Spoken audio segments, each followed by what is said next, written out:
ನಿತ್ಯದಲ್ಲಿ ಸಂಧ್ಯಾವಂದನೆ ಮಾಡಿ ದೇವರಿಗೆ ಪ್ರದಕ್ಷಿಣೆ ನಮಸ್ಕಾರ ಪೂಜೆ ಎಲ್ಲ ಮಾಡಬೇಕು. ಬೇಗ ಇದ್ರೆ ಎಲ್ಲ ಅನುಕೂಲ, ಲೇಟ್ ಆಗಿದ್ದು ಬಿಟ್ರೆ ಎಲ್ಲ ನಿಧಾನವಾಗತ್ತೆ. ಲೇಟಾಗಿ ಹೇಳಬಾರ್ದು ಅಂದ್ಕೊಳ್ಳುತ್ತೆ, ಆದ್ರೂ ಲೇಟಾಗಿ ಎಚ್ಚರ ಆಗುತ್ತೆ. ಅವಾಗ ಏನಂತೀವಿ, ಇಲ್ಲ ರೀ ಅದು ಸ್ವಭಾವ ಆಗಿಬಿಟ್ಟಿದೆ, ಬೇಗ ಹೇಳಬೇಕು ಅಂದ್ರೆ ಆಗೋದೇ ಇಲ್ಲ. ಹೇಗೆ ನಮ್ಮಲ್ಲಿ ಅನೇಕ ದುರ್ಗುಣಗಳೋ ಕೆಟ್ಟ ಪ್ರವೃತ್ತಿಗಳೋ ಸ್ವಭಾವ ಆಗಿಬಿಟ್ಟಿದೆಯೋ, ಇದು ಕೆಲವರಿಗೆ ಒಳ್ಳೆಯದು ಸ್ವಭಾವ ಆಗಿರುತ್ತೆ. ನಿತ್ಯದಲ್ಲಿ ಅವರಿಗೆ ಒಂದು ಸ್ವಲ್ಪ ಪಾರಾಯಣ ಮಾಡೋದು, ಅದೊಂದು ಪ್ರದಕ್ಷಿಣೆ ನಮಸ್ಕಾರ, ಇನ್ನೋ ಒಂದು ಕ್ರಮ ಇಟ್ಕೊಂಡಿರ್ತಾರೆ. ಅದು ಮಾಡಲಿಲ್ಲ ಅಂದ್ರೆ ಸಮಾಧಾನವೇ ಆಗಲ್ಲ. ಅವ್ರಿಗೆ ಊಟ ಮಾಡಲಿಕ್ಕೂ ಇಷ್ಟ ಇಲ್ಲ, ಏನು ಮಾಡಲಿಕ್ಕೂ ಇಷ್ಟ ಇಲ್ಲ, ಹಾಗೊಂದು ಪ್ರವೃತ್ತಿ ಇರುತ್ತೆ. ಇದೆಲ್ಲ ಸ್ವಭಾವ, ಅಂದರೆ ಅದರ ಪ್ರವೃತ್ತಿಯನ್ನು ಹಾಗೆ ಮಾಡ್ಕೊಂಡಿರ್ತಾರೆ. ಹಾಗೆ ಪರಮಾತ್ಮನ ಸ್ವಭಾವ ಏನು ಅಂದರೆ ದಯೆ ಮಾಡೋದೇ ಅವನ ಸ್ವಭಾವ, ಕರುಣೆಯನ್ನು ಮಾಡೋದು, ಸಜ್ಜನರಿಗೆ ಅನುಗ್ರಹ ಮಾಡೋದೇ ಅವನ ಸ್ವಭಾವ. ಹಾಗಾಗಿ ನಾವು ದೇವರೇನಪ್ಪ ನಾನು ಇಷ್ಟು ಕಷ್ಟಪಡ್ತಾ ಇದ್ದೀನಿ, ದೇವರಿಗೆ ಇದೇನು ಗೊತ್ತಾಗ್ತಾ ಇಲ್ವಾ ಅಂತ ಅನ್ಬಾರ್ದು. ನಾವು ದೇವರಿಗೆಲ್ಲವೂ ಗೊತ್ತಿದೆ, ಆದರೂ ನಾವು ಇಷ್ಟು ಕಷ್ಟಪಡುವಾಗ ಸುಮ್ಮನೆ ಇದ್ದಾನೆ ದೇವರು ಅದಕ್ಕೆ ಪರಿಹಾರವನ್ನು ಕೊಟ್ಟಿಲ್ಲ ಅಂದರೆ ಇದು ದೇವರು ಕಡಿಮೆ ಮಾಡಿ ಕೊಟ್ಟಿರತಕ್ಕ ಪ್ರಾರಬ್ಧ ಅಂತ ಅರ್ಥ. ಯಾಕೆಂದರೆ ದೇವರಿಗಿರುವಷ್ಟು ಕಾರುಣ್ಯ ಯಾರಲ್ಲೂ ಇಲ್ಲ. ಅದಕ್ಕೆ ದೇವರನ್ನ ಪ್ರಾರ್ಥನೆ ಮಾಡುವಾಗ ಹಯಗ್ರೀವ ಕೃಪಾಲೋನೆ ಪ್ರಾರ್ಥನಾ ಶುಭಸಾಧನ, ದೇವರೇ ಅತ್ಯಂತ ಭಕ್ತಿಯಿಂದ ನಾನು ನಿನಗೆ ಪ್ರಾರ್ಥನೆಯನ್ನು ಮಾಡ್ತೇನೆ, ನೀನು ಕರುಣಾ ಸಮುದ್ರ, ನೀನು ನನ್ನ ಪ್ರಾರ್ಥನೆಯನ್ನು ಕೇಳು. ಕೇಳು ಅಂದ್ರೆ ಏನರ್ಥ? ಏಕೆಂದರೆ ಇದನ್ನು ಆಚಾರ್ಯರು ತಮ್ಮ ಗ್ರಂಥಗಳಲ್ಲಿ ಹೇಳುತ್ತಾರೆ. ದೇವರ ಹತ್ರ ಹೋಗಿ ದೇವರೇ ನೀನು ನನ್ನ ಪ್ರಾರ್ಥನೆಯನ್ನು ಕೇಳು ಅಂದರೆ ದೇವರಿಗೆ ಕೇಳುತ್ತೆ. ಯಾಕೆಂದರೆ ನಾವು ಈಗ ನಮ್ಮ ತಂದೆ ತಾಯಿ ಹತ್ರನೋ ಆತ್ಮೀಯ ಹತ್ರ ನನಗೆ ಹೀಗೆ ಬೇಕಿತ್ತು ಅಂತ ಹೇಳಿದ್ರೆ ಅವ್ರು ಕೇಳಿಸ್ಕೊಳ್ತಾರೆ. ಹಾಗೆ ದೇವರಿಗೂ ಕೂಡ ನನಗೆ ಅದು ಬೇಕು ಇದು ಬೇಕು ಅಂತ ಹೇಳಿದ್ರೆ ದೇವ್ರ ಕಿವಿ ಕೇಳುತ್ತೆ. ನಾನು ನೀನು ಕೇಳು ಅಂತ ಯಾಕೆ ಹೇಳಬೇಕು? ಕೇಳು ಅಂತ ಯಾಕೆ ಹೇಳೋದು ಅಂದರೆ ದೇವರಿಗೆ ಕೇಳಿಸೋದಿಲ್ಲ, ನಾವು ಹೇಳಿದ್ರೆ ಕೇಳಿಸ್ಕೊಳ್ತಾನೆ ಅಂತ ಅರ್ಥ ಅಲ್ಲ. ದೇವರಿಗೆ ಕೇಳಿಯೇ ಕೇಳುತ್ತೆ. ಮತ್ತು ಕೇಳು ಅಂದ್ರೆ ಏನರ್ಥ ಅಂದರೆ ಆ ರೀತಿಯ ವರವನ್ನು ಕೊಡು ಅಂತ ಅರ್ಥ. ಅದಕ್ಕೆ ಕೇಳು ಅಂದರೆ ಕೇಳಿ ಆ ರೀತಿಯ ಫಲವನ್ನು ಕೊಡು.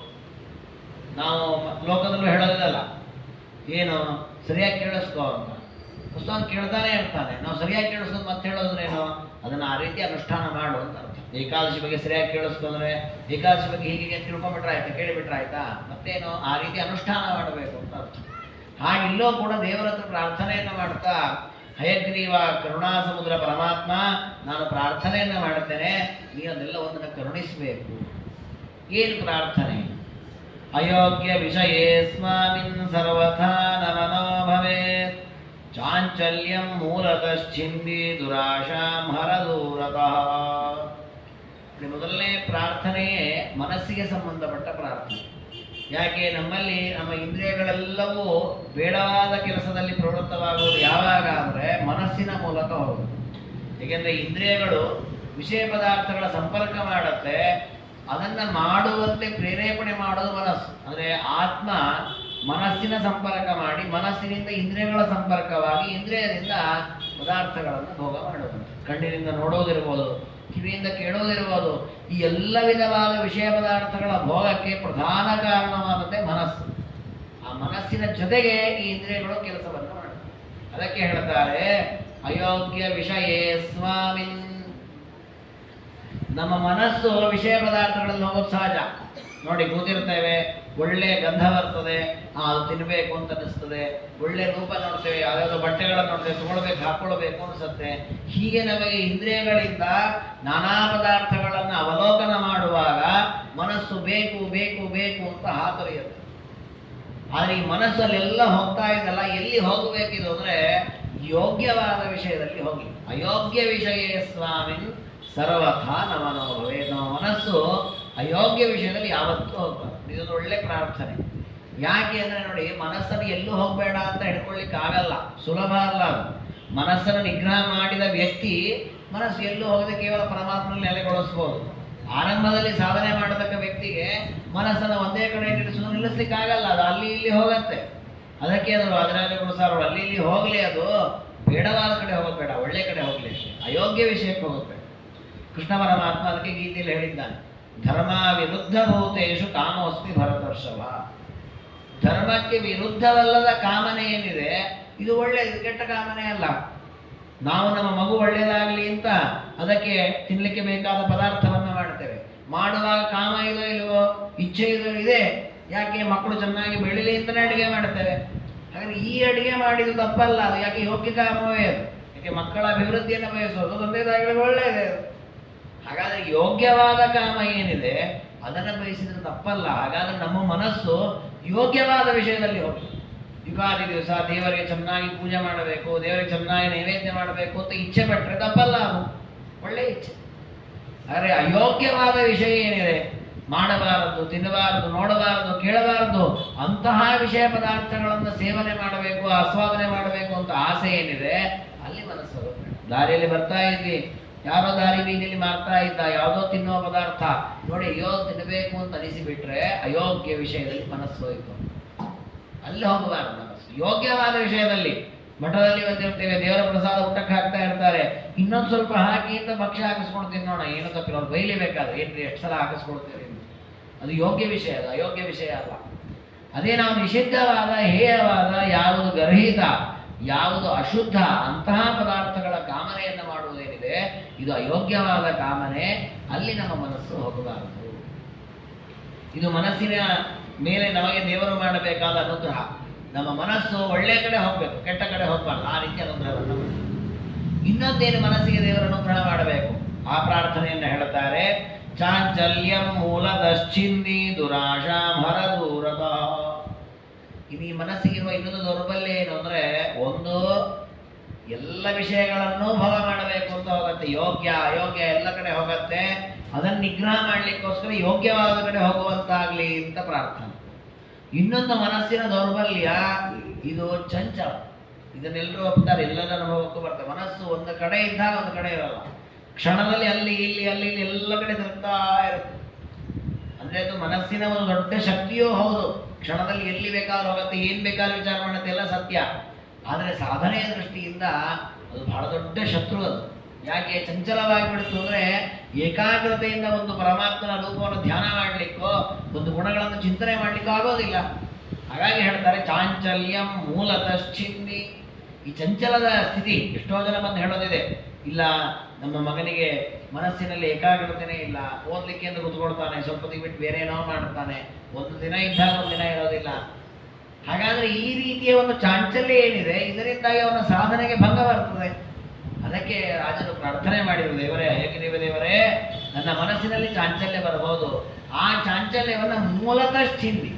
ಸುಮ್ಮನೆ ಮೇಲ್ಮೇಲೆ ಚಾಂಚಲ್ಯ ಹೋದ್ರೆ ಸಾಕಾಗೋದಿಲ್ಲ, ಮೂಲವಾಗಿ ಚಾಂಚಲ್ಯ ಹೊಡೆದೋಗ್ಬಿಡ್ಬೇಕು. ಅಂದರೆ ನನ್ನ ಮನಸ್ಸು ಯಾವತ್ತೂ ಚಂಚಲ ಆಗಬಾರದು, ನಿಶ್ಚಂಚಲವಾಗಿರಬೇಕು. ಅಂದರೆ ಯಾವುದೇ ಕೆಲಸ, ಈಗ ಪರಮಾತ್ಮನಲ್ಲಿಯೇ ಏಕಾಗ್ರತೆಯನ್ನಿಟ್ಟು ನಿರಂತರ ಅಲ್ಲೇ ಮನಸ್ಸನ್ನು ಇಡೋದ್ರಿಂದ ಇದು ಕೊನೆಗೆ ಏನು ನಿಧಿಧ್ಯಾಸನ, ಮೋಕ್ಷ ಸಾಧನ ಇದು.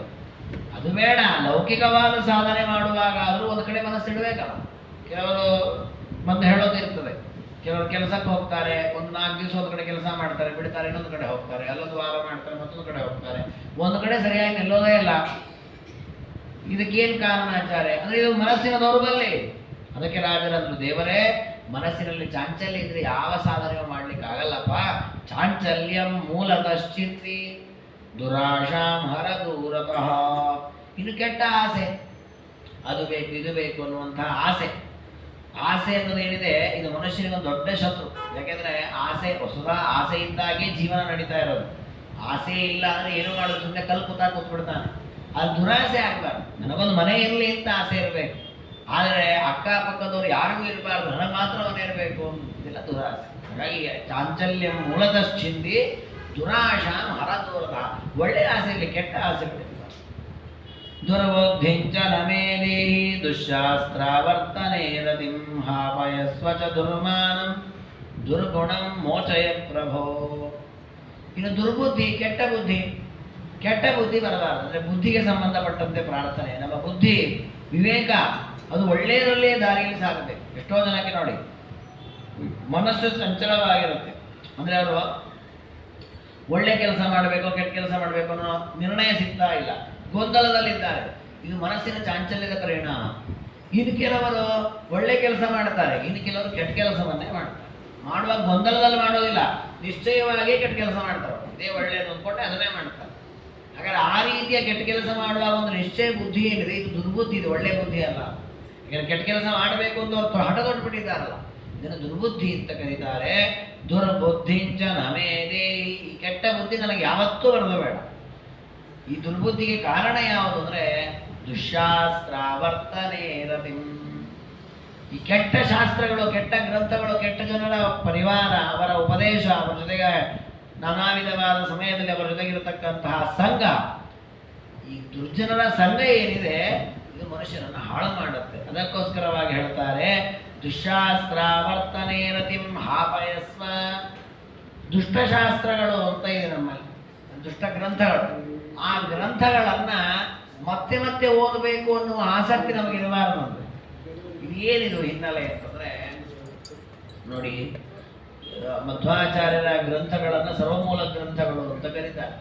ಅವರ ಪರಂಪರೆಯಲ್ಲಿ ಬಂದಂತಹ ಅನೇಕ ಜ್ಞಾನಿಗಳು ಅವರು ಅನೇಕ ಟೀಕಾ ಗ್ರಂಥಗಳು, ಟಿಪ್ಪಣಿ ಗ್ರಂಥಗಳು, ಅನೇಕ ಗ್ರಂಥಗಳನ್ನು ಬರೆದಿದ್ದಾರೆ. ಇದೆಲ್ಲವೂ ಉತ್ತಮವಾದ ಗ್ರಂಥಗಳು. ಈ ಗ್ರಂಥಗಳಲ್ಲಿ ಪರಮಾತ್ಮ ಸರ್ವೋತ್ತಮ, ಜೀವ ಪರಮಾತ್ಮನಿಗೆ ಭೇದ ಇದೆ, ಜೀವ ಅಲ್ಪ, ಪರಮಾತ್ಮ ಈಶ, ಸರ್ವಜ್ಞ ಎಲ್ಲ ತಿಳಿಸಿದ್ದಾರೆ. ಇದು ಕೆಲವು ಗ್ರಂಥಗಳಿವೆ. ಆ ಗ್ರಂಥಗಳಲ್ಲಿ ಏನಿದೆ ಅದು ಮಧ್ವಾಚಾರ್ಯರ ಪರಂಪರೆಯವರು ಬರೆದದ್ದಲ್ಲ, ಬೇರೆಯವರು ಬರೆದದ್ದು. ಅದರಲ್ಲಿ ವೇದಗಳೆಲ್ಲ ಪ್ರಮಾಣ, ಜೀವನಿಗೂ ಪರಮಾತ್ಮನಿಗೂ ಭೇದ ಇಲ್ಲ, ಪರಮಾತ್ಮನಿಗೆ ಗುಣಗಳಿಲ್ಲ, ಹೀಗೆ ದೇವರ ಬಗ್ಗೆ, ಜಗತ್ತಿನ ಬಗ್ಗೆ, ನಮ್ಮ ಬಗ್ಗೆ, ಶಾಸ್ತ್ರಗಳ ಬಗ್ಗೆ ತಪ್ಪಾದ ಭಾವನೆ ಬರುವಂತೆ ಬರೆದಿದ್ದಾರೆ ಕೆಲವು ಪುಸ್ತಕಗಳಲ್ಲಿ, ಕೆಲವು ಗ್ರಂಥಗಳಲ್ಲಿ. ಅಂತಹ ಗ್ರಂಥಗಳನ್ನು ಓದೋದೇನಿದೆ ಇದು ಪಾಪ ಸಾಧನ. ಈಗ ಎಷ್ಟೋ ಜನಕ್ಕೆ ಏನಾಗ್ಬಿಡತ್ತೆ ಅಂದ್ರೆ ಸರಿಯಾಗಿ ತತ್ವಜ್ಞಾನವೇ ಆಗೋದಿಲ್ಲ. ಯಾಕೆ ಅಂದ್ರೆ ತಪ್ಪಾದ ಗ್ರಂಥಗಳನ್ನೇ 10 ಬಾರಿ ಓದ್ತಾ ಇರ್ತಾರೆ. ಓದಿ ಓದಿ ಓದಿ ಅದೇ ಸರಿ ಅಂತ ಒಂದು ಭಾವನೆ ಅವರಿಗೆ. ನಾವೆಷ್ಟು ಒಳ್ಳೆಯದನ್ನು ಹೇಳಿದ್ರು ಕೇಳಿಕ್ಕೆ ತಯಾರೇ ಆಗೋದಿಲ್ಲ. ಅದಕ್ಕೆ ವಜ್ರಾಜಗುರು ಸಾರ್ವರ್ಣ ಹತ್ರ ದೇವರೇ ನಮಗೆ ಕೆಟ್ಟ ಗ್ರಂಥಗಳನ್ನು ನೋಡೋದು, ಅದನ್ನು ಓದೋದು ಈ ಆಲೋಚನೆಯನ್ನೇ ಕೊಡಬೇಡ, ಕೆಟ್ಟ ಗ್ರಂಥಗಳಿಂದ ದೂರಕ್ಕೆ ಇರೋಣ. ಎಷ್ಟೋವರೆಗೆ ಆ ಒಂದು ಶುದ್ಧಿ ಇದೆ, ಬುದ್ಧಿಯ ಶುದ್ಧಿ ಇದೆ ಅಂದರೆ ಅವರು ತಮ್ಮ ಗ್ರಂಥಗಳಲ್ಲಿ ಬೇರೆ ಬೇರೆ ಮತಗಳ ವಿಮರ್ಶೆ ಮಾಡ್ತಾರೆ. ಸಾಂಖ್ಯ ಮತ, ಬೌದ್ಧ ಮತ, ಮೀಮಾಂಸಾ ಮತ, ನ್ಯಾಯ ಮತ, ಚಾರ್ವಾಕ ಮತ, ಮಾಯಾವಾದ ಮತ, ಎಲ್ಲ ಮತಗಳ ವಿಮರ್ಶೆಯನ್ನ ಮಾಡ್ತಾ ಕೊನೆಗಂತಾರೆ ಈ ಮತಗಳ ವಿಮರ್ಶೆ ಮಾಡ್ತಾ ಮಾಡ್ತಾ ನಾನು ಆ ಮತದ ಒಳಗೆ ಪ್ರವೇಶ ಮಾಡಿದ್ದೇನೆ, ಅದರಿಂದ ಏನಾದರೂ ಪಾಪ ಬರ್ಬೋದು, ದೇವರನ್ನು ಪಾಪ ಪರಿಹಾರ ಮಾಡಲಿ. ಇದು ಹಿನ್ನೆಲೆ ಏನು ಅಂದ್ರೆ ನೋಡಿ, ಈಗ ಚಾರ್ವಾಕ ಮತವನ್ನು ನಾವು ಖಂಡನೆ ಮಾಡಬೇಕು ಅಂದ್ರೆ ಚಾರ್ವಾಕ ಮತದಲ್ಲಿ ಏನು ಹೇಳಿದ್ದಾರೆ ಅಂತ ಮೊದಲು ಹೇಳಬೇಕು.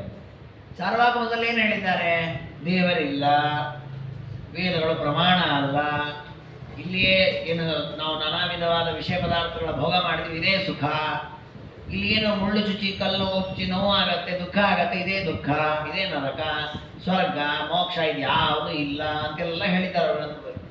ಇದನ್ನು ಖಂಡನೆ ಮಾಡ್ಲಿಕ್ಕೆ ಅವ್ರ ಗ್ರಂಥವನ್ನು ಓದಬೇಕು. ಓದಿ ಈ ರೀತಿ ಹೇಳಿ ತಪ್ಪು, ಈ ರೀತಿ ಹೇಳಿ ತಪ್ಪು ಅಂತ ಖಂಡನೆ ಮಾಡಬೇಕು. ಹಾಗೆ ಖಂಡನೆ ಮಾಡ್ಲಿಕ್ಕೋಸ್ಕರ ಓದಬೇಕಲ್ಲ.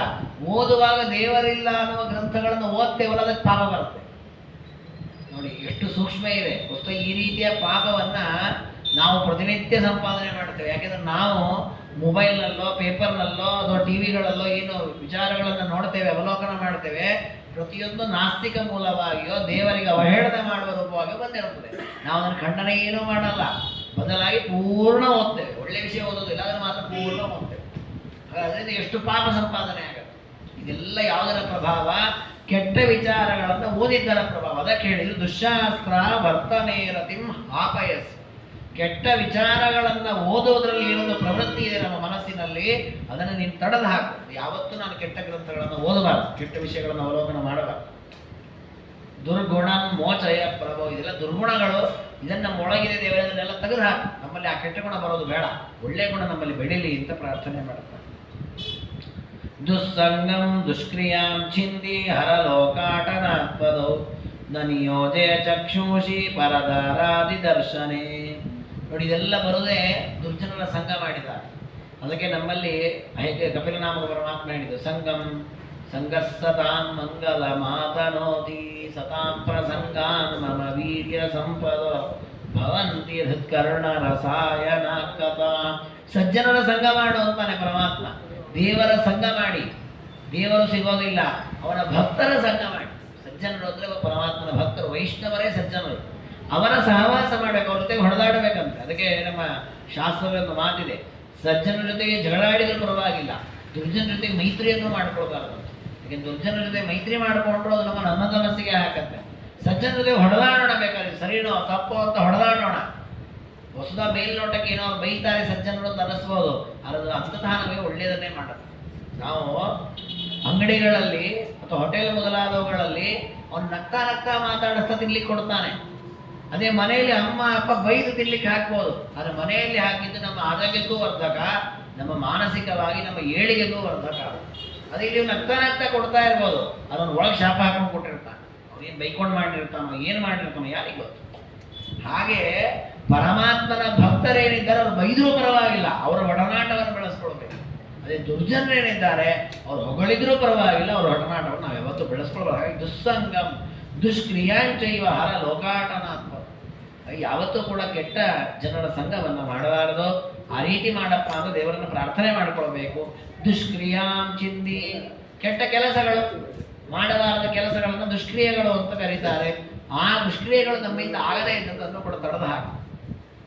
ಆಮೇಲೆ ಇನ್ನೊಂದು ಮಾತು ಹೇಳ್ತಾರೆ, ಹರ ಲೋಕಾಟನಾತ್ಪದವು.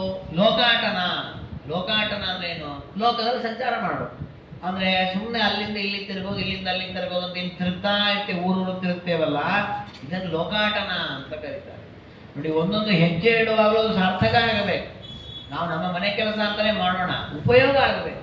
ಕೆಲವೊಮ್ಮೆ ಏನಂದ್ರೆ ಇಲ್ಲ ಟೈಮ್ ಪಾಸ್ ಆಗ್ತಾರೆ, ಅದಕ್ಕೆ ಒಂದು ರೌಂಡ್ ಹೋಗೋಣ ಅಂತ ಹೋಗುವಂತೆ ಅಂತ. ನೋಡಿ, ಇದೆಲ್ಲ ಪಾಪ ಸಾಧನ ಸುಮ್ಮನೆ. ಯಾಕೆಂದ್ರೆ ಸುಮ್ಮನೆ ನಡೆದಾಡೋ ಬದಲು ಅಷ್ಟೇ ಸುಮ್ಮನೆ ಕೂತ್ಕೊಂಡು ಒಂದಿಷ್ಟು ರಾಮಾಯಣ ಪಾರಾಯಣ ಮಾಡಬೇಕಿತ್ತು, ಹರೇ ರಾಮ ಹರೇ ಕೃಷ್ಣ ಅನ್ನಬೇಕಿತ್ತು. ಅದನ್ನು ಮಾಡ್ಲಿಕ್ಕೆ ತಯಾರಿಲ್ಲ. ಬೇಡವಾದ ಹರಟೆ ಹೊಡಲಿಕ್ಕೆ ಬಾಯಿ ತಯಾರಿದೆ, ಹೋಗಬಾರದ ಕಡೆ ಸಂಚಾರ ಮಾಡ್ಲಿಕ್ಕೆ ತಯಾರಿದೆ. ಹಾಗಾಗಿ ಹರ ಲೋಕಾಟನ ಆಗ್ತದವು. ಸುಮ್ಮನೆ ಗ್ರಾಮದಲ್ಲಿ ಸಂಚಾರ ಮಾಡೋದೇನಿದೆ, ಅದಕ್ಕೆ ಶಾಸ್ತ್ರಗಳು ಹೇಳುತ್ತೆ. ನಾವು ಅದನ್ನು ನೋಡಿ ಗಮನಿಸ್ಬೇಕಂತೆ. ನಾಯಿಗಳು ನೋಡಿ ಇಲ್ಲಿಂದ ಅಲ್ಲಿಂದ ಇಲ್ಲಿ ಬೀದಿ ಸುತ್ತಾ ಇರುತ್ತೆ. ಅದಕ್ಕೆ ನೋಡಿ ಅದರ ಕಾಲುಗಳು ಸಾರ್ಥಕನ ಅಲ್ಲ, ಯಾಕೆ ಬರೀ ದಾರಿ ಸುತ್ತಾ ಇರುತ್ತೆ. ನಾವು ಸುಮ್ಮನೆ ಇಲ್ಲಿಂದ ಒಂದು ಕಡೆಗೆ ಅಲ್ಲಿಂದ ಒಂದು ಕಡೆಗೆ ತಿರುಗ್ತಾ ಇದ್ಬಿಟ್ರೆ ಅದು ಸಾರ್ಥಕ ಅಲ್ಲ. ಹಾಗಾಗಿ ನಮ್ಮ ಒಂದೊಂದು ಹೆಜ್ಜೆ ಇಡುವಾಗಲೂ ಕೂಡ ಅದು ಸಾರ್ಥಕ ಆಗಬೇಕು. ಹಾಗಾಗಿ ದೇವರೇ ವ್ಯರ್ಥವಾಗಿ ಲೋಕದಲ್ಲಿ ಸಂಚಾರ ಮಾಡುವ ಬುದ್ಧಿಯನ್ನು ಕೊಡಬೇಡ ಅಂತ ಪ್ರಾರ್ಥನೆ ಮಾಡಬೇಕು. ಇನ್ನು ಕಣ್ಣುಗಳು, ನನಿಯೋಜಯ ಚಕ್ಷುಷಿ ಪರದಾರಾದಿ ದರ್ಶನೆ. ಕಣ್ಣುಗಳು ನೋಡಬಾರದನ್ನೇ ನೋಡ್ತಾ ಇರುತ್ತೆ, ಪರಪುರುಷರನ್ನ, ಪರ ಸ್ತ್ರೀಯರನ್ನ, ಪರ ದ್ರವ್ಯಗಳನ್ನ. ಯಾರು ಚೆನ್ನಾಗಿದೆ ಅವ್ರು ಅದನ್ನು ಹೇಗಾರು ಮಾಡಿ ನಾನು ತಗೊಳ್ಬೇಕು, ಅವ್ರ ಕಾರ್ ಚೆನ್ನಾಗಿದೆ, ಅವ್ರ ಮನೆ ಚೆನ್ನಾಗಿದೆ, ಹೀಗೆ ನೋಡಬಾರದನ್ನೇ ನೋಡ್ತಾ ಇರುತ್ತೆ. ನೋಡಿ, ಹೊಸ ಈ ಕಣ್ಣುಗಳು ಜ್ಞಾನಿಗಳಿಗೂ ಇರುತ್ತೆ, ಅವ್ರಿಗೂ ಇವೆಲ್ಲ ಕಾಣುತ್ತೆ. ಆದರೆ ಅವರು ಯಾವುದರಿಂದಲೂ ಕೂಡ ಆಕರ್ಷಿತರಾಗೋದಿಲ್ಲ. ಅದು ಬೇಕು ಇದು ಬೇಕು ಅಂತ ಯಾವ ಆಸೆ ಇರೋದಿಲ್ಲ. ಅದು ನಮ್ದು ಹಾಗಲ್ಲ, ವಸ್ತುಗಳನ್ನು ನೋಡ್ತೇವೆ, ಅದು ಬೇಕು ಇದು ಬೇಕು ಅಂತ ಹಂಬಲಿಸ್ತೇವೆ. ಅದಕ್ಕೆ ರಾಜರಂತಾರೆ, ನಮ್ಮ ಕಣ್ಣುಗಳು ದೇವರೇ ಯಾವತ್ತೂ ಇಂಥ ವಿಷಯ ಪದಾರ್ಥಗಳನ್ನು ಬೇಕು ಅಂತ ಹಂಬಲಿಸುವಲ್ಲಿ ನಮ್ಮ ಕಣ್ಣುಗಳು ಹೋಗೋದು ಬೇಡ. ದುಷ್ಪ್ರತಿಗ್ರಹ ದುಸ್ಪರ್ಶೆ ಕರೌ ಮಾಚೋದಯ ದ್ರೋಹಂ. ದುಷ್ಪ್ರತಿಗ್ರಹ ನೋಡಿ, ಇದೊಂದು ಒಳ್ಳೆ ಮಾತನ್ನು ಹೇಳಿದ್ದಾರೆ ರಾಜರು. ಏನು ಪ್ರತಿಗ್ರಹ? ಪ್ರತಿಗ್ರಹ ಅಂದ್ರೆ ಏನು ಅಂದ್ರೆ ದಾನ ತೆಗೆದುಕೊಳ್ಳೋದು. ದಾನ ಅಂದ್ರೆ ಕೊಡೋದು, ಪ್ರತಿಗ್ರಹ ಅದನ್ನು ವಾಪಸ್ ಸ್ವೀಕಾರ ಮಾಡೋದು, ಅದನ್ನೇ ಸ್ವೀಕಾರ ಮಾಡುವಂಥದ್ದು, ಯಾವುದೋ ದಾನವನ್ನು ಇಸ್ಕೊಳ್ಳುವಂಥ. ದಾನ ಇಸ್ಕೊಂಡ್ರೆ ನಮ್ಮ ಪುಣ್ಯ ಪ್ರಹಾಸವಾಗತ್ತೆ ಅಂತಿದೆ. ನಾವು ಕೈಯಲ್ಲಿ ಯಾರಾದ್ರೂ ದಕ್ಷಿಣೆಯನ್ನು ದಾನ ಕೊಟ್ಟಾಗ ಕೈಯಲ್ಲಿ ಇಸ್ಕೊಳ್ತೇವೆ. ಇಸ್ಕೊಂಡಾಗ ಆ ದಾನದ ಜೊತೆಗೆ ಅವ್ರ ಪಾಪವೂ ನಮಗೆ ಬರ್ತದೆ. ಆ ಪಾಪ ಬರೋದ್ರಿಂದಾಗಿ ನಮ್ಮಲ್ಲಿರುವ ಪುಣ್ಯ ಹ್ರಾಸ ಆಗತ್ತೆ, ದಾನ ಕೊಟ್ಟಂತಹ ವ್ಯಕ್ತಿಗೆ ಪುಣ್ಯ ಹೋಗುತ್ತೆ. ಅದಕ್ಕೆ ಅನೇಕ ಜ್ಞಾನಿಗಳು ದಾನವನ್ನೇ ತೆಗೆದುಕೊಳ್ಳೋದು, ಯಾವ ದಾನವೂ ಬೇಡ ಅಂತ. ನೋಡಿ, ಸಾಮಾನ್ಯವಾಗಿ ದಾನ ತೆಗೆದುಕೊಳ್ಳುವಾಗಲೇ ಈ ಪರಿಸ್ಥಿತಿ ಇದೆ. ಇನ್ನು ಕೆಲವರು ತಾವು ಜೀವನದಲ್ಲಿ ಮಾಡಿದ ಎಲ್ಲಾ ಪಾಪಗಳು ಪರಿಹಾರವಾಗಲಿ ಅಂತ ದಾನ ಕೊಡ್ತಾರೆ. ಆಗ ಇಡೀ ಪಾಪ ತಂದು ನಮ್ಮ ಕೈ ಕೊಡ್ತಾ ಇದ್ದಾರೆ. ಅದನ್ನು ತಗೊಳ್ಳುವಾಗ ಅವಶ್ಯವಾಗಿ ತಗೊಳ್ಬಾರ್ದು. ಅದಕ್ಕೆ ಹೇಳಿದ ದುಷ್ಪ್ರತಿಗ್ರಹ ದುಸ್ಪರ್ಶೆ. ದುಷ್ಟವಾದಂತಹ ಪ್ರತಿಗ್ರಹ, ದುಷ್ಟವಾದ ದಾನ ಕೊಡ್ತಾರೆ ಅಂದ್ರೆ ಅದು ತಗೊಳ್ಳಿ ಕೈ ಮುಂದೆ ಹೋಗಬಾರ್ದು. ನೋಡಿ, ನಮ್ಮ ಜೀವನದಲ್ಲಿದೆ. ಏನಾಗತ್ತೆ ಅಂದ್ರೆ ವೈದಿಕ ವೃತ್ತಿಯಲ್ಲಿ ಜೀವನ ಮಾಡ್ತಾ ಇದ್ದೇವೆ ಅಂತ ಹೇಳಿ ಕೆಲವೊಮ್ಮೆ ಏನು ಅನಿಸ್ಬಿಡುತ್ತೆ, ಯಾರು ಕೊಡ್ಲಿ, ಹೇಗೆ ಕೊಡ್ಲಿ, ಯಾವತ್ತು ಕೊಡ್ಲಿ, ಏನು ಕೊಡ್ಲಿ, ದಾನ ತಗೊಂಡ್ಬಿಡೋಣ ಅಂತ ಭಾವನೆ ಬಂದ್ಬಿಡ್ತದೆ. ಆದ್ರೆ ಹಾಗೆ ತಗೊಳ್ಬಾರ್ದು. ದಾನ ವಸ್ತುವಾಗಿ ನೋಡಿ, ಮಹಾಭಾರತದಲ್ಲಿ ಒಂದು ಅಧ್ಯಾಯ ಎಂಥವನಿಗೆ ಯಜ್ಞಯಾಗಾದಿಗಳನ್ನು ಮಾಡಿಸಬೇಕು ಅಂತಿದೆ, ಎಂಥವರ ಹತ್ರ ದಾನ ತೆಗೆದುಕೊಳ್ಳಬೇಕು ಅಂತಿದೆ. ದಾನ ಕೊಡ್ಲಿಕ್ಕೆ ಎಂಥವರಾಗಬೇಕು ಅನ್ನೋದೊಂದು ವಿಷಯ ಇದ್ದೇ ಇದೆ, ದಾನ ಧರ್ಮ ಪ್ರಕರಣ ಅಂತ. ಅದು ಎಂಥವರಿಗೆ ದಾನ ಕೊಡ್ಬೇಕು, ಅವ್ರ ಯೋಗ್ಯತೆ ಏನು ಅಂತ. ಹಾಗೆ ದಾನ ಇಸ್ಕೊಳ್ಬೇಕಾದ್ರೆ ಎಂಥವ್ರ ಹತ್ರ ಇಸ್ಕೊಳ್ಬೇಕು ಅಂತ ಒಂದು ಅಧ್ಯಾಯ ಇದೆ. ಅಷ್ಟು ಮಹತ್ವ ಇದೆ. ದಾನ ಕೊಡೋರು ಹಾಗಿರ್ಬೇಕು. ಹಾಗಿರುವಾಗ ಯಾರ್ಯಾರೋ ಕೊಡ್ತಾರೆ, ಹೇಗೀಗೋ ಕೊಡ್ತಾರೆ. ಅದಕ್ಕೆ ದೇವರು ಹೇಳ್ತಾನೆ, ಅದೇಶೆ ಅಕಾಲೆ ಅಪಾತ್ರೆ ಬೆಸ್ತದೀಯತೆ. ಯಾವ ಕಾಲದಲ್ಲಿ ಕೊಡಬಾರ್ದು ಆ ಕಾಲದಲ್ಲಿ ದಾನ ಕೊಡೋದು, ಎಂಥಲ್ಲಿ ಕೊಡಬಾರ್ದು ಅಂಥಲ್ಲಿ ಕೊಡೋದು. ಈ ರೀತಿಯಾದ ತಾಮಸವಾದ ದಾನವನ್ನು ಯಾರಾದರೂ ಕೊಡುವಾಗ ನಮ್ಮ ಕೈ ಮುಂದೆ ಹೋಗ್ಬಿಡತ್ತೆ, ಹೋಗಬಾರ್ದು. ಅದಕ್ಕೆ ದೇವರನ್ನ ಪ್ರಾರ್ಥನೆ ಮಾಡಬೇಕು. ದುಷ್ಪ್ರತಿಗ್ರಹ ದುಸ್ಪರ್ಶೆ. ಕೆಟ್ಟದಾದ ವಿಚಾರದಲ್ಲಿ ನಮ್ಮ ಕೈ ಮುಂದೆ ಹೋದರೆ ಅದು ಮುಂದೆ ಹೋಗದಂತೆ ಆ ಕೈಯನ್ನು ಹಿಂದಕ್ಕೆ ಸರಿಸು. ಹಿಂದೆ ಪ್ರಾತಸ್ಮರಣೀಯ ವಿದ್ಯಾಮಾನ್ಯ ತೀರ್ಥರ ಕಾಲದಲ್ಲಿ ಒಬ್ಬ ವಿದ್ವಾಂಸರಿದ್ದರಂತೆ. ಅವರು ಹೆಬ್ರಿ ಅಂತ ಉಡುಪಿ ಹತ್ರ ಒಂದು ಊರಿದೆ, ಅಲ್ಲಿ ಇದ್ದಂಥ ಒಬ್ಬ ವಿದ್ವಾಂಸರು. ಆ ವಿದ್ವಾಂಸರು ಅವರು ಯಾವುದೇ ವಾಹನವನ್ನು ಹಂತಿರಲಿಲ್ಲಂತೆ. ನಿತ್ಯ ಅಗ್ನಿಹೋತ್ರ ಇಟ್ಕೊಂಡಿದ್ರು, ನಡ್ಕೊಂಡು ಬಂದು ದೇವರ ದರ್ಶನ ಪೂಜಾದಿಗಳನ್ನೆಲ್ಲ ನೋಡ್ಕೊಂಡು ಹೋಗ್ತಿದ್ದರಂತೆ. ಒಂದು ಬಾರಿ ಒಬ್ಬ ಹೋಟೆಲಿನ ಉದ್ಯಮಿ ಆಗಿನ ಕಾಲದಲ್ಲಿ ಅವರ 70ನೇ ವರ್ಷದ 80ನೇ ವರ್ಷದ ಶಾಂತಿ ಪ್ರಯುಕ್ತ ಅವರು ಆ ಕೃಷ್ಣ ಮಠದ ಸನ್ನಿಧಾನದಲ್ಲಿ ಹೋಮಾದಿಗಳನ್ನು ಮಾಡಿಸಿದರಂತೆ. ಮಾಡಿಸಿದಾಗ ಈ ಶಾಂತಿಯನ್ನು ಮಾಡುವಾಗ ಕೃಚ್ಛ್ರ ಅಂತ ಒಂದು ಆಚರಣೆ ಮಾಡುತ್ತಾರೆ. ಅಂದರೆ ಅವರು ಶಾಂತಿ ಆಗುವಾಗ ಒಂದು 70 ವರ್ಷ 60 ವರ್ಷ ಕಳೆದಿರೋದ್ರಿಂದ ಒಂದಿಷ್ಟು ಜೀವನದಲ್ಲಿ ಕರ್ಮ ಮಾಡುವಾಗ ಪಾಪ ಬಂದಿರ್ತದೆ. ಆ ಎಲ್ಲ ಪಾಪದ ಪ್ರಾಯಶ್ಚಿತ್ತಕ್ಕಾಗಿ ಒಂದು ದಾನ ಕೊಡ್ತಾರೆ, ಕೃಚ್ಛ ದಾನ ಅಂತ. ಅದಕ್ಕೆ ಅವರು ದೊಡ್ಡ ಶ್ರೀಮಂತರು, ಅದಕ್ಕೊಂದು ಬೆಳ್ಳಿಯ ತಂಬಿಗೆ ತುಂಬ ಬಂಗಾರದ ಕಾಯಿನ್ಗಳನ್ನು ಹಾಕಿ ತಂದು ಕೊಟ್ಟರು, ಇದನ್ನು ದಾನ ಕೊಡಬೇಕು.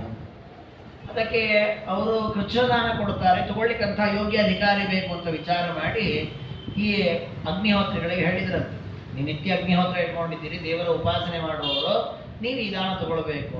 ಸ್ವಾಮಿಗಳ ಮೂಲಕ ಹೇಳಿಸಿದ್ರಂತೆ. ಸ್ವಾಮಿಗಳು ಹೇಳಿದ್ರಂತೆ, ಇವರು ಆಚಾರ್ಯ ಹೇಳಿದ್ರಂತೆ, ಸ್ವಾಮಿ ನನಗೆ ಆ ತಂಬಿಗೆ ಅದರೊಳಗೆ ಇಟ್ಟಿರೋ ಬಂಗಾರದ ಕಾಯಿನ್ ಯಾವುದು ಬೇಡ, ನೀವು ಆಚಾರ ಪೀಠದಲ್ಲಿ ಕೂತು 2 ರೂಪಾಯಿ ದಕ್ಷಿಣೆ ಕೊಡಿ, ತಗೊಂಡು ನಾನು ಹೋಗ್ತೇನೆ, ನನಗೆ ಯಾವ ದಾನ ಬೇಡ. ನೋಡಿ, ಹೊಸವರು ಶ್ರೀಮಂತರಿರಲಿಲ್ಲ ಆಚಾರ್ಯವರು, ಬಡತನದಲ್ಲಿದ್ದವರು, ಕಷ್ಟ ಇಟ್ಟವರ ಜೀವನದಲ್ಲಿ. ಆದ್ರೆ ಅವರನ್ನು ದುಷ್ಪ್ರತಿಗ್ರಹ ದುಸ್ಪರ್ಶೆ, ಇದು ಅನ್ನ ಮಾರಿದ ದೊಡ್ಡದು. ಯಾಕೆ ಅವ್ರು ಹೋಟೆಲ್ ಇಟ್ಟಿದ್ರಲ್ಲ, ಹಾಗೆ ಅನ್ನವನ್ನು ಮಾರಬಾರ್ದು ಅಂತಿದೆ. ಅನ್ನ ಮಾರಿ ಸಂಪಾದಿಸಿರತಕ್ಕಂತಹ ಹಣ ಅದು, ಅದರಿಂದ ತಂದಿರತಕ್ಕ ಈ ಸಂಪತ್ತು ನನಗೆ ಬೇಡ ಸ್ವಾಮಿ, ನಾನು ತಗೊಳ್ಳೋದಿಲ್ಲ ಅಂತ. ಕಡೆಗೆ ಸ್ವಾಮಿನಂತೆ ನೀವು ಹೀಗೆ ಮತ್ತೆ ಯಾರು ತಗೊಳ್ಬೇಕು, ಯಾಕಂದ್ರೆ ಅವರೇ ದೊಡ್ಡ ಪಂಡಿತ, ಅವರೇ ಬೇಡ ಅಂದ್ಬಿಟ್ರೆ ಯಾರು ತಗೊಳ್ಬೇಕು. ಕಡೆಗೆ ಅದನ್ನು ಯಾರು ತಗೊಳ್ಳಿಲ್ಲ ಅಂತ. ಕಡೆಗೆ ಅದನ್ನು ಅಷ್ಟೊಂದು ಪುಸ್ತಕ ಬಿಡುಗಡೆಗೆ ಉಪಯೋಗ, ಸರಮೂಲ ಗ್ರಂಥಗಳ ಪ್ರಕಾಶನಕ್ಕೆ ವಿನಿಯೋಗ ಮಾಡಿದ್ರು. ಅಂದ್ರೆ ತಾತ್ಪರ್ಯ, ಇವತ್ತಿನ ಕಾಲಕ್ಕೆ ಅಕಸ್ಮಾತ್ ಯಾರಾದರೂ ಹೀಗೆ ಒಂದು ಬಂಗಾರದ ಕಾಯಿನ್ಗಳು ಹಾಕಿ ಕೊಡ್ತಾರೆ ಅಂದ್ರೆ ಲೈನ್ ನಿಲ್ತಾರೆ, ನಮಗೆ ದಾನ ಕೊಡಿ, ನಮಗೆ ದಾನ ಕೊಡಿ. ಆದ್ರೆ ಅವ್ರು ನೋಡಿ, ಅಷ್ಟು ಬಡತನ ಇತ್ತು, ಅವ್ರಿಗೇನು ಶ್ರೀಮಂತಿಕೆ ಇರಲಿಲ್ಲ. ಬಡತನ ಇದ್ರೂ ಕೂಡ ದುಷ್ಪ್ರತಿಗ್ರಹ ದುಸ್ಪರ್ಶೆ ಕರೋ ಮಾಚೋದ್ರೆ ಧ್ರುವಂ, ಹೇಯವಾದ ತಾಮಸವಾದ ದಾನವನ್ನು ಸ್ವೀಕಾರ ಮಾಡುವಲ್ಲಿ ನಮ್ಮ ಕೈಗಳು ಉದ್ದಕ್ಕೆ ಹೋಗಬಾರದು. ಹಾಗೆ ಕೆಟ್ಟದನ್ನು ಮುಟ್ಟೋದಕ್ಕೆ, ಕೆಟ್ಟ ಪದಾರ್ಥಗಳನ್ನು ಮುಟ್ಟೋದು ನೋಡಿ, ಕೆಲವರಿಗೆಲ್ಲ ಒಂದು ಚಟ ಇರ್ತದೆ. ನಾವು ಜೀವನದಲ್ಲಿ ನೋಡ್ಲಿಕ್ಕೆ ನಮಗೆ ಅನುಭವಕ್ಕೆ ಬರ್ತದೆ. ಅದು ನೋಡಿ, ಯಾವುದೋ ಕೇಳಬಾರದ ವಿಷಯ ಇರ್ತದೆ, ಯಾರೋ ಜನ ಮಾತಾಡ್ತಾರೆ, ಇಲ್ಲಿ ಇಂಥ ವಿಷಯ ಯಾವತ್ತೂ ಕೇಳಬಾರ್ದು ಅಂತಲೇ ಮಾತಾಡ್ತಿರ್ತಾರೆ. ನಾವು ಕೇಳ್ತೀವಿ, ಏನ್ರಿ ಮಾತಾಡ್ತಾ ಇದ್ದೀರಿ, ಅವ್ರ ಹತ್ರ ಇಲ್ಲ ರೀ, ಯಾವುದೋ ಬೇಡ ವಿಷಯ ಬೇಡ್ರಿ, ಇಲ್ಲಿ ಹೇಳ್ರಿ ಅಂತ ಒತ್ತಾಯ ಮಾಡಿ ಅವ್ರ ಕೇಳ್ತೀವಿ. ಅವ್ರು ಹೇಳ್ತಾರೆ, ಅಯ್ಯೋ ಹೌದು ಇದೆಲ್ಲ ಕೇಳಬಾರ್ದು, ನಾವು ಮಾತಾಡ್ತೀವಿ, ನಾವು ಇದನ್ನು ಹೇಳ್ತೀವಿ. ಅಂದ್ರೆ ಕೇಳಬಾರ್ದು ಅನ್ನೋ ವಿಷಯ 10 ಬಾರಿ ಆವೃತ್ತಿ ಆಯ್ತದೆ. ಹಾಗೆ ನೋಡಬಾರ್ದು ಅಂತ ಗೊತ್ತಿರುತ್ತೆ, ಮುಟ್ಟಬಾರ್ದು ಅಂತ ಗೊತ್ತಿರುತ್ತೆ.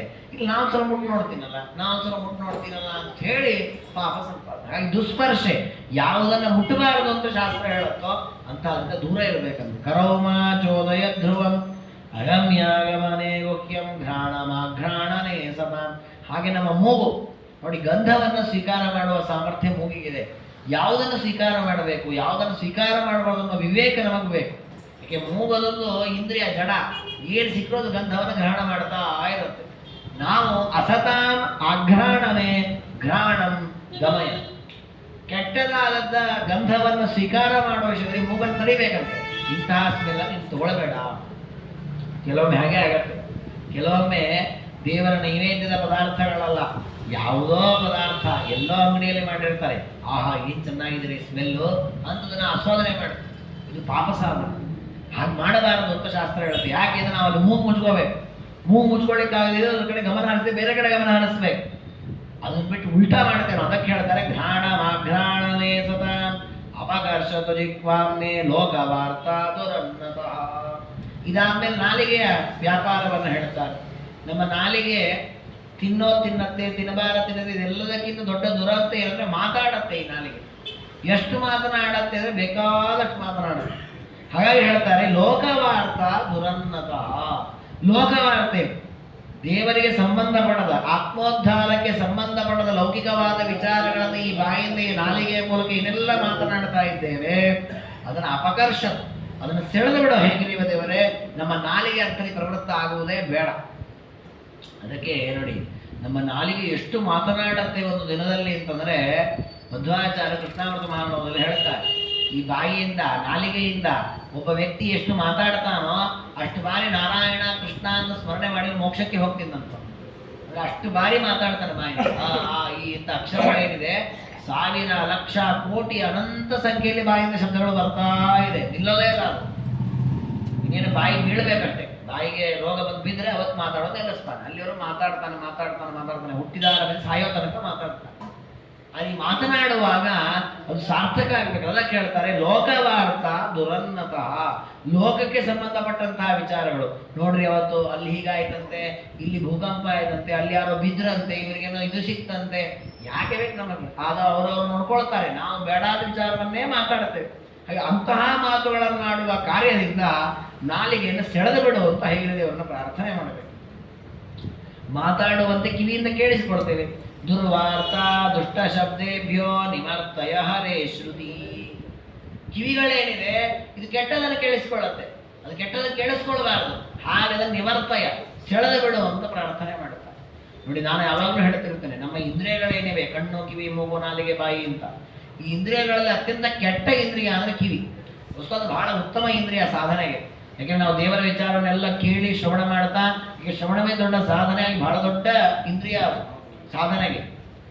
ಆದರೆ ಸಾಧನೆಯ ಭಂಗದ ದೃಷ್ಟಿಯಲ್ಲೂ ಕಿವಿಯೇ ದೊಡ್ಡ ಶತ್ರು. ಯಾಕೆ ಅಂತಂದ್ರೆ, ನೀವು ನೋಡಿ, ಒಂದು ಜಪ ಮಾಡಿ ದೇವರ ಧ್ಯಾನ ಮಾಡಬೇಕು, ದೇವರ ಕೃಷ್ಣ ರೂಪವೋ ರಾಮರೂಪವೋ ಧ್ಯಾನ ಮಾಡಬೇಕು ಅಂತ ಕೂತ್ರೆ ಕಣ್ಣನ್ನು ಮುಚ್ಚಿಬಿಟ್ರೆ ನಿಮ್ಗೆ ಏನೂ ಕಾಣೋದಿಲ್ಲ, ಕಿವಿಯನ್ನ ಮುಚ್ಚಲಿಕ್ಕೆ ಬರೋಲ್ಲ. ಹಾಗಾಗಿ ನೀವು ಕಣ್ಣು ಮುಚ್ಚಿ ದೇವರ ಧ್ಯಾನ ಮಾಡಬೇಕು ಅಂತ ಕುತ್ಕೊಂಡ್ರು ಕಿವಿಯಲ್ಲಿ ಅವರಿವರು ಮಾತಾಡೋದು ಕೇಳಿಸಿದ್ರು ಮನಸ್ಸು ಎಲ್ಲೆಲ್ಲೋ ಹೋಗತ್ತೆ, ದೇವರ ಧ್ಯಾನ ಬಿದ್ದು ಹೋಗ್ತದೆ. ಹಾಗಾದ್ರೆ ಕಣ್ಣು ಮೂಗು ಮೊದಲಾದವುಗಳಿಗಿಂತಲೂ ಕಿವಿ ಭಾರಿ ದೊಡ್ಡ ಶತ್ರುವಾಗಿಬಿಟ್ಟಿದೆ ಸಾಧನೆಗೆ. ಅದಕ್ಕೋಸ್ಕರ ಹೇಳಿದ್ರು ದುರ್ವಾರ್ಥ ದುಷ್ಟ ಶಬ್ದೇಭ್ಯ, ಕೆಟ್ಟ ವಿಚಾರಗಳು, ಉಪಯೋಗವಿಲ್ಲದ ಸಾಧನೆಗೆ ಉಪಯೋಗವಾಗದ ದುರ್ವಿಚಾರಗಳೇನಿವೆ ಅಂತಹ ವಿಚಾರಗಳನ್ನ ಕೇಳುವುದರಿಂದ ನಮ್ಮ ಕಿವಿ ದೂರಕ್ಕೆ ಬರಲಿ. ಭವನಿಚ್ಛಾನುಗಂಚೇತೋ ಯೋಗ್ಯ ಸದ್ವಿಷಯಂ ಭವೇತ್ ಯದೃಚ್ಛಾಲಾಭ ಸಂತೃಪ್ತಂ ನಿಶ್ಚಾಂಚಲ್ಯಂ ಭವೇತ್ ತ್ವಯಿ. ಹೀಗೆ ನಮ್ಮ ಕಣ್ಣು ಕಿವಿ ಮೂಗು ಬಾಯಿ ನಾಲಿಗೆ ಈ ಎಲ್ಲ ಇಂದ್ರಿಯಗಳು ಏನೆಲ್ಲ ಮಾಡಬಾರದು ಅಂತ ಮೊದಲು ಪ್ರಾರ್ಥನೆ ಮಾಡಿದೆ. ಇದೆಲ್ಲ ಮಾಡೋದು ಬೇಡ, ಇದು ಬೇಡ, ಇದು ಬೇಡ, ಇದು ಬೇಡ ಅಂತ. ಮುಂದೆ ಏನು ಮಾಡಬೇಕು? ಕಣ್ಣು ಏನು ಮಾಡಬೇಕು, ಕಿವಿ ಏನು ಮಾಡಬೇಕು, ಕೈ ಏನು ಮಾಡಬೇಕು, ಕಾಲೇನು, ಅದನ್ನು ಒಂದೊಂದೇ ಹೇಳ್ತಾರೆ. ನೋಡಿ, ಮೊದಲು ಮನಸ್ಸು ಚಂಚಲ ಆಗಬಾರದು, ಅಯೋಗ್ಯ ವಿಷಯವನ್ನು ಬಯಸಬಾರದು ಅಂತ ಹೇಳಿದ್ರು. ಈಗ ಮನಸ್ಸು ಏನು ಮಾಡಬೇಕು ಅಂತ ಹೇಳ್ತಾರೆ. ಭವದಿಚ್ಛಾನುಗಂ ಚೇತಃ. ನಮ್ಮ ಮನಸ್ಸು ಅದು ಬೇಕು ಇದು ಬೇಕು ಅಂತ ಹಂಬಲಿಸ್ತದೆ. ಯಾವುದನ್ನು ಹಂಬಲಿಸಬೇಕು ಅಂದ್ರೆ ಭವದಿಚ್ಛಾನುಗಂ, ದೇವರೇ ನಿನ್ನ ಇಚ್ಛೆ ಏನಿದೆ ಅದಕ್ಕೆ ಅನುಗುಣವಾಗಿ ನನ್ನ ಮನಸ್ಸು ಪ್ರವೃತ್ತವಾಗಿ. ಎಷ್ಟು ಚೆನ್ನಾಗಿದೆ ನೋಡಿ. ನಾವು ಜೀವನದಲ್ಲಿ ನಾವು ಅನ್ಕೊಂಡಿದ್ವಿ ಆಗಲೇ ಇಲ್ಲ ಅಂತ ದುಃಖ ಪಡುವ ಪ್ರಸಂಗವೇ ಇಲ್ಲ. ಯಾಕೆ? ನಾವೆಲ್ಲ ಅನ್ಕೊಳ್ಳೋದು ದೇವರು ಅನ್ಕೊಂಡಿದ್ದ ಹಾಗೆ ಅನ್ಕೊಂಡು ಬಿಟ್ರೆ ಆ ಸಂಕಲ್ಪ ಈ ನೆರವೇರುತ್ತೆ. ನಾವು ಜೀವನದಲ್ಲಿ ನಾನಾ ವಿಧವಾದ ಆಸೆ ಆಕಾಂಕ್ಷೆಗಳನ್ನು ಅಭಿಪ್ರಾಯ ಪಡ್ತೇವೆ. ಆದ್ರೆ ಅದೆಲ್ಲ ದೇವರಿಗೆ ಇಚ್ಛೆ ಇದೋ ಇಲ್ಲೋ ಗೊತ್ತಿಲ್ಲ. ದೇವರಿಗೆ ಇಚ್ಛೆ ಇದ್ರೆ ಅದು ನೆರವೇರುತ್ತೆ, ಇದ್ರೆ ನೆರವೇರೋದಿಲ್ಲ. ಅದಕ್ಕೆ ನಾವು ಆಸೆ ಪಡುವಾಗಲೇ ದೇವರ ಇಚ್ಛೆಗೆ ಅನುಗುಣವಾಗಿ ಆಸೆ ಪಡಬೇಕು. ಭವದಿಚ್ಛಾನುಗಂ ಚೇತಃ. ದೇವರ ಇಚ್ಛೆ ನಮಗೆ ಗೊತ್ತಾಗೋದಿಲ್ಲ. ನೀನು ದೇವರ ಪ್ರಾರ್ಥನೆ ಮಾಡು, ದೇವರೇ ಗೊತ್ತು ಮಾಡಿಸ್ತಾನೆ. ಭವದಿಚ್ಛಾನುಗಂ ಚೇತಃ, ದೇವರೇ ನಿನ್ನ ಇಚ್ಛೆಗೆ ಅನುಗುಣವಾಗಿ ನನ್ನ ಮನಸ್ಸು ಪ್ರವೃತ್ತವಾಗಬೇಕು, ಆ ರೀತಿ ಪ್ರೇರಣೆಯನ್ನು ಮಾಡು. ಅದಕ್ಕೆ ಶ್ರೀನಿವಾಸ ದಯಾನಿಧಿ ಹಾಡಿನಲ್ಲಿ ಹೇಳಿದ್ದಾರೆ, ನಿನ್ನ ಚಿತ್ತಕ್ಕೆ ಬಂದದ್ದು ಎನ್ನ ಚಿತ್ತಕ್ಕೆ ಬರಲಿ, ಅನ್ಯಥಾ ಬಯಕೆ ಕೊಡದಿರೋ ಶ್ರೀನಿವಾಸ ದಯಾನಿಧಿ. ನಿನ್ನ ಚಿತ್ತಕ್ಕೆ ಏನು ಬಂದಿದೆ ಅದೇ ನಮ್ಮ ಚಿತ್ತಕ್ಕೂ ಬರಲಿ. ನನ್ನ ಹಿತ ಯಾವುದು ಅಂತ ನಿನಗೆ ಗೊತ್ತು. ಹಾಗೆ ನೀನು ನನ್ನ ಒಳ್ಳೆಯದಕ್ಕೋಸ್ಕರ ಏನನ್ನ ಸಂಕಲ್ಪ ಮಾಡಿದ್ದಿ ಅದು ನನ್ನ ಮನಸ್ಸಿನಲ್ಲಿ ಮೂಡಿಬಿಟ್ರೆ ನಾನು ಅದನ್ನೇ ಮಾಡ್ತೀನಿ, ನಿಶ್ಚಯವಾಗಿ ಅದರ ಯಶಸ್ಸು ಬಂದೇ ಬರುತ್ತೆ. ಹಾಗೆ ಭವದಿಚ್ಛಾನುಗಂ ಚೇತಃ ಯೋಗ್ಯ ಸದ್ವಿಷಯಂ ಭವೆ. ಯೋಗ್ಯವಾದಂತಹ ಒಳ್ಳೆಯ ವಿಚಾರಗಳು, ಒಳ್ಳೆಯ ವಿಷಯಗಳು, ಅದರಲ್ಲಿ ನಮ್ಮ ಮನಸ್ಸು ಪ್ರವೃತ್ತವಾಗಬೇಕು. ಜೊತೆಗೆ ಮನುಷ್ಯನಿಗೆ ತೃಪ್ತಿ ಬೇಕು. ನೋಡಿ, ಇದು ಮನಸ್ಸಿನ ಸ್ವಭಾವ. ನೋಡಿ, ಯಾವುದೇ ಒಬ್ಬ ವ್ಯಕ್ತಿ ಕೆಟ್ಟ ಕೆಲಸ ಮಾಡ್ಲಿಕ್ಕೆ ಕಾರಣ ಮನಸ್ಸೇ. ಯಾಕೆ? ಅವನ ಮನಸ್ಸಿನಲ್ಲಿ ಇನ್ನೂ ಬೇಕು ಅಂತ ದುರಾಸೆ ಬಂದ ಹಾಗೆ ಕಳ್ಳತನ ಮಾಡ್ತಾನೆ, ಅನ್ಯಾಯ ಮಾಡ್ತಾನೆ, ಅಧರ್ಮವನ್ನ ಮಾಡ್ತಾನೆ. ಅದೇ ಅವನ ಮನಸ್ಸಿನಲ್ಲಿ ಒಂದು ಅಲಬುದ್ಧಿ ಇದ್ರೆ, ಸಾಕು ಅನ್ನೋ ತೃಪ್ತಿ ಇದ್ರೆ ಆಗ ಯಾವ ಕೆಟ್ಟ ಕೆಲಸವೂ ಮಾಡ್ಲಿಕ್ಕೆ ಆಗಲ್ಲ. ಅದಕ್ಕೆ ಹೇಳಿದ್ರು ನಮ್ಮ ಮನಸ್ಸು ಹೇಗಿರಬೇಕು? ಎದ್ರಚ್ಛಾ ಲಾಭ ಸಂತೃಪ್ತಂ. ದೇವರು ಏನು ಕೊಟ್ಟಿದ್ದಾನೆ ಅದರಲ್ಲಿ ತೃಪ್ತಿ ಇರಬೇಕು. ಎದ್ರಚ್ಛಾ ಲಾಭ, ಎದ್ರಚ್ಛಾ ಅಂತಂದ್ರೆ ಇದ್ದಕ್ಕಿದ್ದಾಗೆ ಪ್ರಾಪ್ತವಾದದ್ದು ಅಂತ ಮೇಲ್ನೋಟಕ್ಕೆ ಅನಿಸುತ್ತೆ. ಇದ್ದಕ್ಕಿದ್ದಾಗೆ ಪ್ರಾಪ್ತವಾದದ್ದು ಅಂತ ಅರ್ಥ ಅಲ್ಲ. ಎದ್ರಚ್ಛ ಅಂದ್ರೆ ಪರಮಾತ್ಮನ ಇಚ್ಛೆ ಅಂತ. ದೇವರ ಸಂಕಲ್ಪದಿಂದ ನಮಗೇನು ಪ್ರಾಪ್ತವಾಗಿದೆ ಅಷ್ಟು ತೃಪ್ತಿ. ದೇವರು ನಮಗೆ ಇವತ್ತು ಪಂಚಭಕ್ಷ ಪರಮಾನ್ನ ಕೊಟ್ಟಿದ್ದಾನೆ, ಸಂತೋಷವಾಗಿ ತಿನ್ನೋಣ. ಇಲ್ಲ ಇವತ್ತು ಬರೀ ಅನ್ನ ಸಾರು ಅಷ್ಟೇ ಕೊಟ್ಟಿದ್ದಾನೆ, ಆನಂದವಾಗಿ ತಿನ್ನೋಣ. ಇಲ್ಲ ಇವತ್ತು ಬರೀ ನೀರು ಕುಡಿಯೋದು, ಆನಂದವಾಗಿ ಕುಡಿಯೋದು. ಎದುರಚ್ಚಾರಾಮ ಸಂತೃಪ್ತಂ ಇಟ್ಟಾಂಗೆ ಇರುವೇನೋ ಹರಿಗೆ. ಏನು ಕೊಟ್ಟಿದ್ದಾರೆ ದೇವರು ಅದರ ತೃಪ್ತಿ. ಇದು ವಸ್ತುತಃ ಇದು ಎಲ್ಲ ಸಾಧಕನಿಗೂ ಇರಬೇಕಾದ ಮೊದಲ ಲಕ್ಷಣ. ಯಾಕೆಂದ್ರೆ ನಾವು ಯಾವುದೇ ಸಾಧನೆ ಮಾಡಬೇಕಾದ್ರೆ ನಮಗೆ ಒಂದು ಅಲಂಬುದ್ಧಿ ಇತ್ತು, ತೃಪ್ತಿ ಇತ್ತು, ಸಾಕು ಅನ್ನೋ ಭಾವನೆ ಇದ್ರೆ ಮಾತ್ರ ಸಾಧನೆ ಮಾಡ್ಲಿಕ್ಕಾಗುತ್ತೆ. ನಮಗೆ ಆ ಭಾವನೆ ಇಲ್ಲ ಅಂದ್ರೆ ವಿಷಯ ಪದಾರ್ಥಗಳನ್ನು ಸಂಪಾದನೆ ಮಾಡುವಲ್ಲೇ ಕಾಲ ಹೋಗ್ಬಿಡುತ್ತೆ. ಸಾಧನೆ ಮಾಡುವುದು ಯಾವಾಗ? ಹಾಗೆ ಯದೃಚ್ಛಾಲಾಭ ಸಂತೃಪ್ತಂ ನಿಶ್ಚಾಂಚಲ್ಯಂ ಭವೇತ್. ಜೊತೆಗೆ ನಮ್ಮ ಮನಸ್ಸು ಪರಮಾತ್ಮನಲ್ಲಿ ಯಾವಾಗಲೂ ನೆಲೆಸ್ತದೆ. ಅದಕ್ಕೆ ತೊಂದರೆ ಮನಸ್ಸೇ. ಯಾಕೆ? ಮನಸ್ಸು ಚಂಚಲ, ಅಲ್ಲಿ ಇಲ್ಲಿ ಹೊಯ್ದಾಡತ್ತೆ. ದೇವರೇ, ನನ್ನ ಮನಸ್ಸು ಬೇರೆ ಎಲ್ಲೂ ಹೋಗೋದು ಬೇಡ, ಯಾವಾಗಲೂ ನಿನ್ನ ಪಾದದಲ್ಲಿ ಇರಬೇಕು. ಇದು ಮನಸ್ಸಿಗೆ ದೇವರು ಮಾಡಬೇಕಾದ ಅನುಗ್ರಹ. ಮೊದಲು ಮನಸ್ಸಿನಿಂದ ಆಗುವ ಕೆಟ್ಟ ವ್ಯಾಪಾರಗಳು ಯಾವುದು ಅಂತ ಹೇಳಿದರು, ಅದನ್ನೆಲ್ಲ ನಿರಾಕರಣೆ ಮಾಡೋದು, ಯಾವುದು ಕೊಡಬೇಡ ಅಂತ ಪ್ರಾರ್ಥನೆ ಮಾಡಿದರು. ಆ ನಂತರ ಮನಸ್ಸಿಗೆ ಹೀಗೆಲ್ಲ ನೀನು ಅನುಗ್ರಹವನ್ನು ಮಾಡಬೇಕು, ಅದು ಚಂಚಲವಾಗಬಾರದು. ಜೊತೆಗೆ ಏನು ಸಿಕ್ಕಿದೆ, ಏನು ದೇವರು ಕೊಟ್ಟಿದ್ದಾನೆ ಅದರ ತೃಪ್ತಿಯನ್ನು ಹೊಂದಬೇಕು. ಆ ರೀತಿಯ ಭಾವನೆ ನಮ್ಮ ಮನಸ್ಸಿನಂತಾಗಬೇಕು. ಜೊತೆಗೆ ದೇವರ ಸಂಕಲ್ಪ ಏನಿದೆ ಅದರ ಪ್ರಕಾರ ನಡೆಯುವಂತೆ ನಮ್ಮ ಮನಸ್ಸು ನೋಡಿ. ದೇವರ ಸಂಕಲ್ಪ ಅನೇಕ ಇರ್ತದೆ, ಆದರೆ ನಮಗೆ ಎಲ್ಲವೂ ದೇವರ ಸಂಕಲ್ಪ ಗೊತ್ತಾಗೋದಿಲ್ಲ. ಆದರೆ ದೇವರು ತಾನು ಎಷ್ಟೋ ವಿಚಾರಗಳನ್ನು ತನ್ನ ಗ್ರಂಥಗಳ ಮೂಲಕ ಉಪದೇಶ ಮಾಡಿದ್ದಾನೆ. ಇದು ನನ್ನ ಅಭಿಪ್ರಾಯ, ಹೀಗೆ ನೀವು ಬದುಕಬೇಕು, ಹೀಗೆ ನೀವು ಮಾಡಬೇಕು ಅಂತ ಹೇಳಿದ್ದಾನೆ. ನೋಡಿ, ಇದೆಲ್ಲ ದೇವರ ಇಚ್ಛೆ, ಅದಕ್ಕೆ ಅನುಗುಣವಾಗಿ ನಾವು ಬದುಕಬೇಕು. ನಮ್ಮ ಮನಸ್ಸು ಆಗಿರ್ಬೇಕು. ಅದಕ್ಕೆ ನಾವು ಸಣ್ಣವರಿದ್ದಾಗಿಂದ ಪ್ರಾರ್ಥನೆ ಮಾಡಿ, ದೇವರೇ ನಿನ್ನ ಇಚ್ಛೆ ಏನಿದೆ ಅದಕ್ಕೆ ಅನುಗುಣವಾಗಿ ನನ್ನ ಮನಸ್ಸು ಪ್ರವೃತ್ತವಾಗಲಿ. ಆಗ ಏನಾಗತ್ತೆ, ನಾವು ನಾಲ್ಕಾರು ಬಾರಿ ಶಾಸ್ತ್ರಗಳನ್ನು ಗ್ರಂಥಗಳನ್ನು ಶ್ರವಣ ಮಾಡುವಾಗ ನಾನು ಹೀಗಿರಬೇಕು ಅನ್ನೋ ಒಂದು ಜ್ಞಾನವು ಬರುತ್ತೆ. ಇವತ್ತಿಲ್ಲದೆ ಇರ್ಬೋದು ನಮಗೆ. ಯಾವತ್ತೋ ಒಂದು ದಿವಸ ಉಪದೇಶ ಕೇಳ್ತಾ ಹೌದು ಹಾಗಾದ್ರೆ ನಾನು ಹೀಗಿರಬೇಕು ಅಂತ ಗೊತ್ತಾಯಿತು. ಹಾಗಿರಬೇಕು ಅಂತ ಗೊತ್ತಾದ್ರೆ ಮಾಡಬೇಕು ಅಂತ ಮನಸ್ಸು ಬರಬೇಕು ಅಂತ ಹೇಳಿದೆ. ಎಷ್ಟೋ ಬಾರಿ ಹಾಗಾಗತ್ತೆ, ಗೊತ್ತಾಗತ್ತೆ ನಮಗೆ ನಾನು ಈ ರೀತಿಯಲ್ಲಿ ಇದ್ದೇನೆ, ಇದು ಸರಿಯಲ್ಲ, ನಾನು ಹೀಗೆ ಬದುಕಬೇಕು, ನನ್ನ ಜೀವನ ಹೀಗಿರಬೇಕು ನಮಗೆ ಗೊತ್ತಾಗತ್ತೆ. ಗೊತ್ತಾದ್ರೂ ಮನಸ್ಸು ಕೇಳಲ್ಲ. ಇಲ್ಲಿ ಬಿಡ್ರಿ, ಅದೇನೋ ಹೇಳಿದ್ದ ನಮಗೆ ಹೆಂಗೆ ಅನುಕೂಲ ಆಗಿದ್ಬಿಟ್ರೆ ಆಯ್ತು ಅಂತ ಇರ್ತೇವೆ. ಹಾಗಾದ್ರೆ ನಮ್ಮ ಮನಸ್ಸಿನ ಈ ದೌರ್ಬಲ್ಯಕ್ಕೆ ಕಾರಣ ನಾವು ದೇವರಲ್ಲಿ ಪ್ರಾರ್ಥನೆ ಮಾಡಿಲ್ಲ.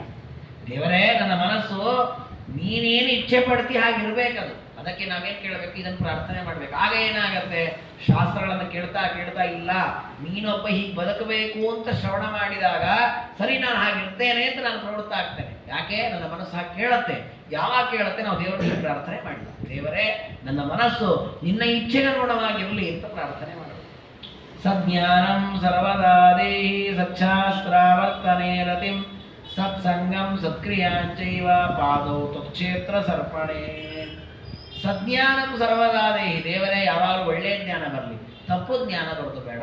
ನೋಡಿ, ದೇವರ ವಿಷಯದಲ್ಲಿ ಮಾತ್ರ ಅಲ್ಲ, ಯಾವುದೇ ವಸ್ತುವಿನ ವಿಷಯದಲ್ಲಿ ಎಷ್ಟೋ ಬಾರಿ ನಮ್ಮ ಆತ್ಮೀಯರ ವಿಷಯದಲ್ಲಿ ನಾವು ಗೊಂದಲಕ್ಕೊಳಗಾಗಿರ್ತೇವೆ.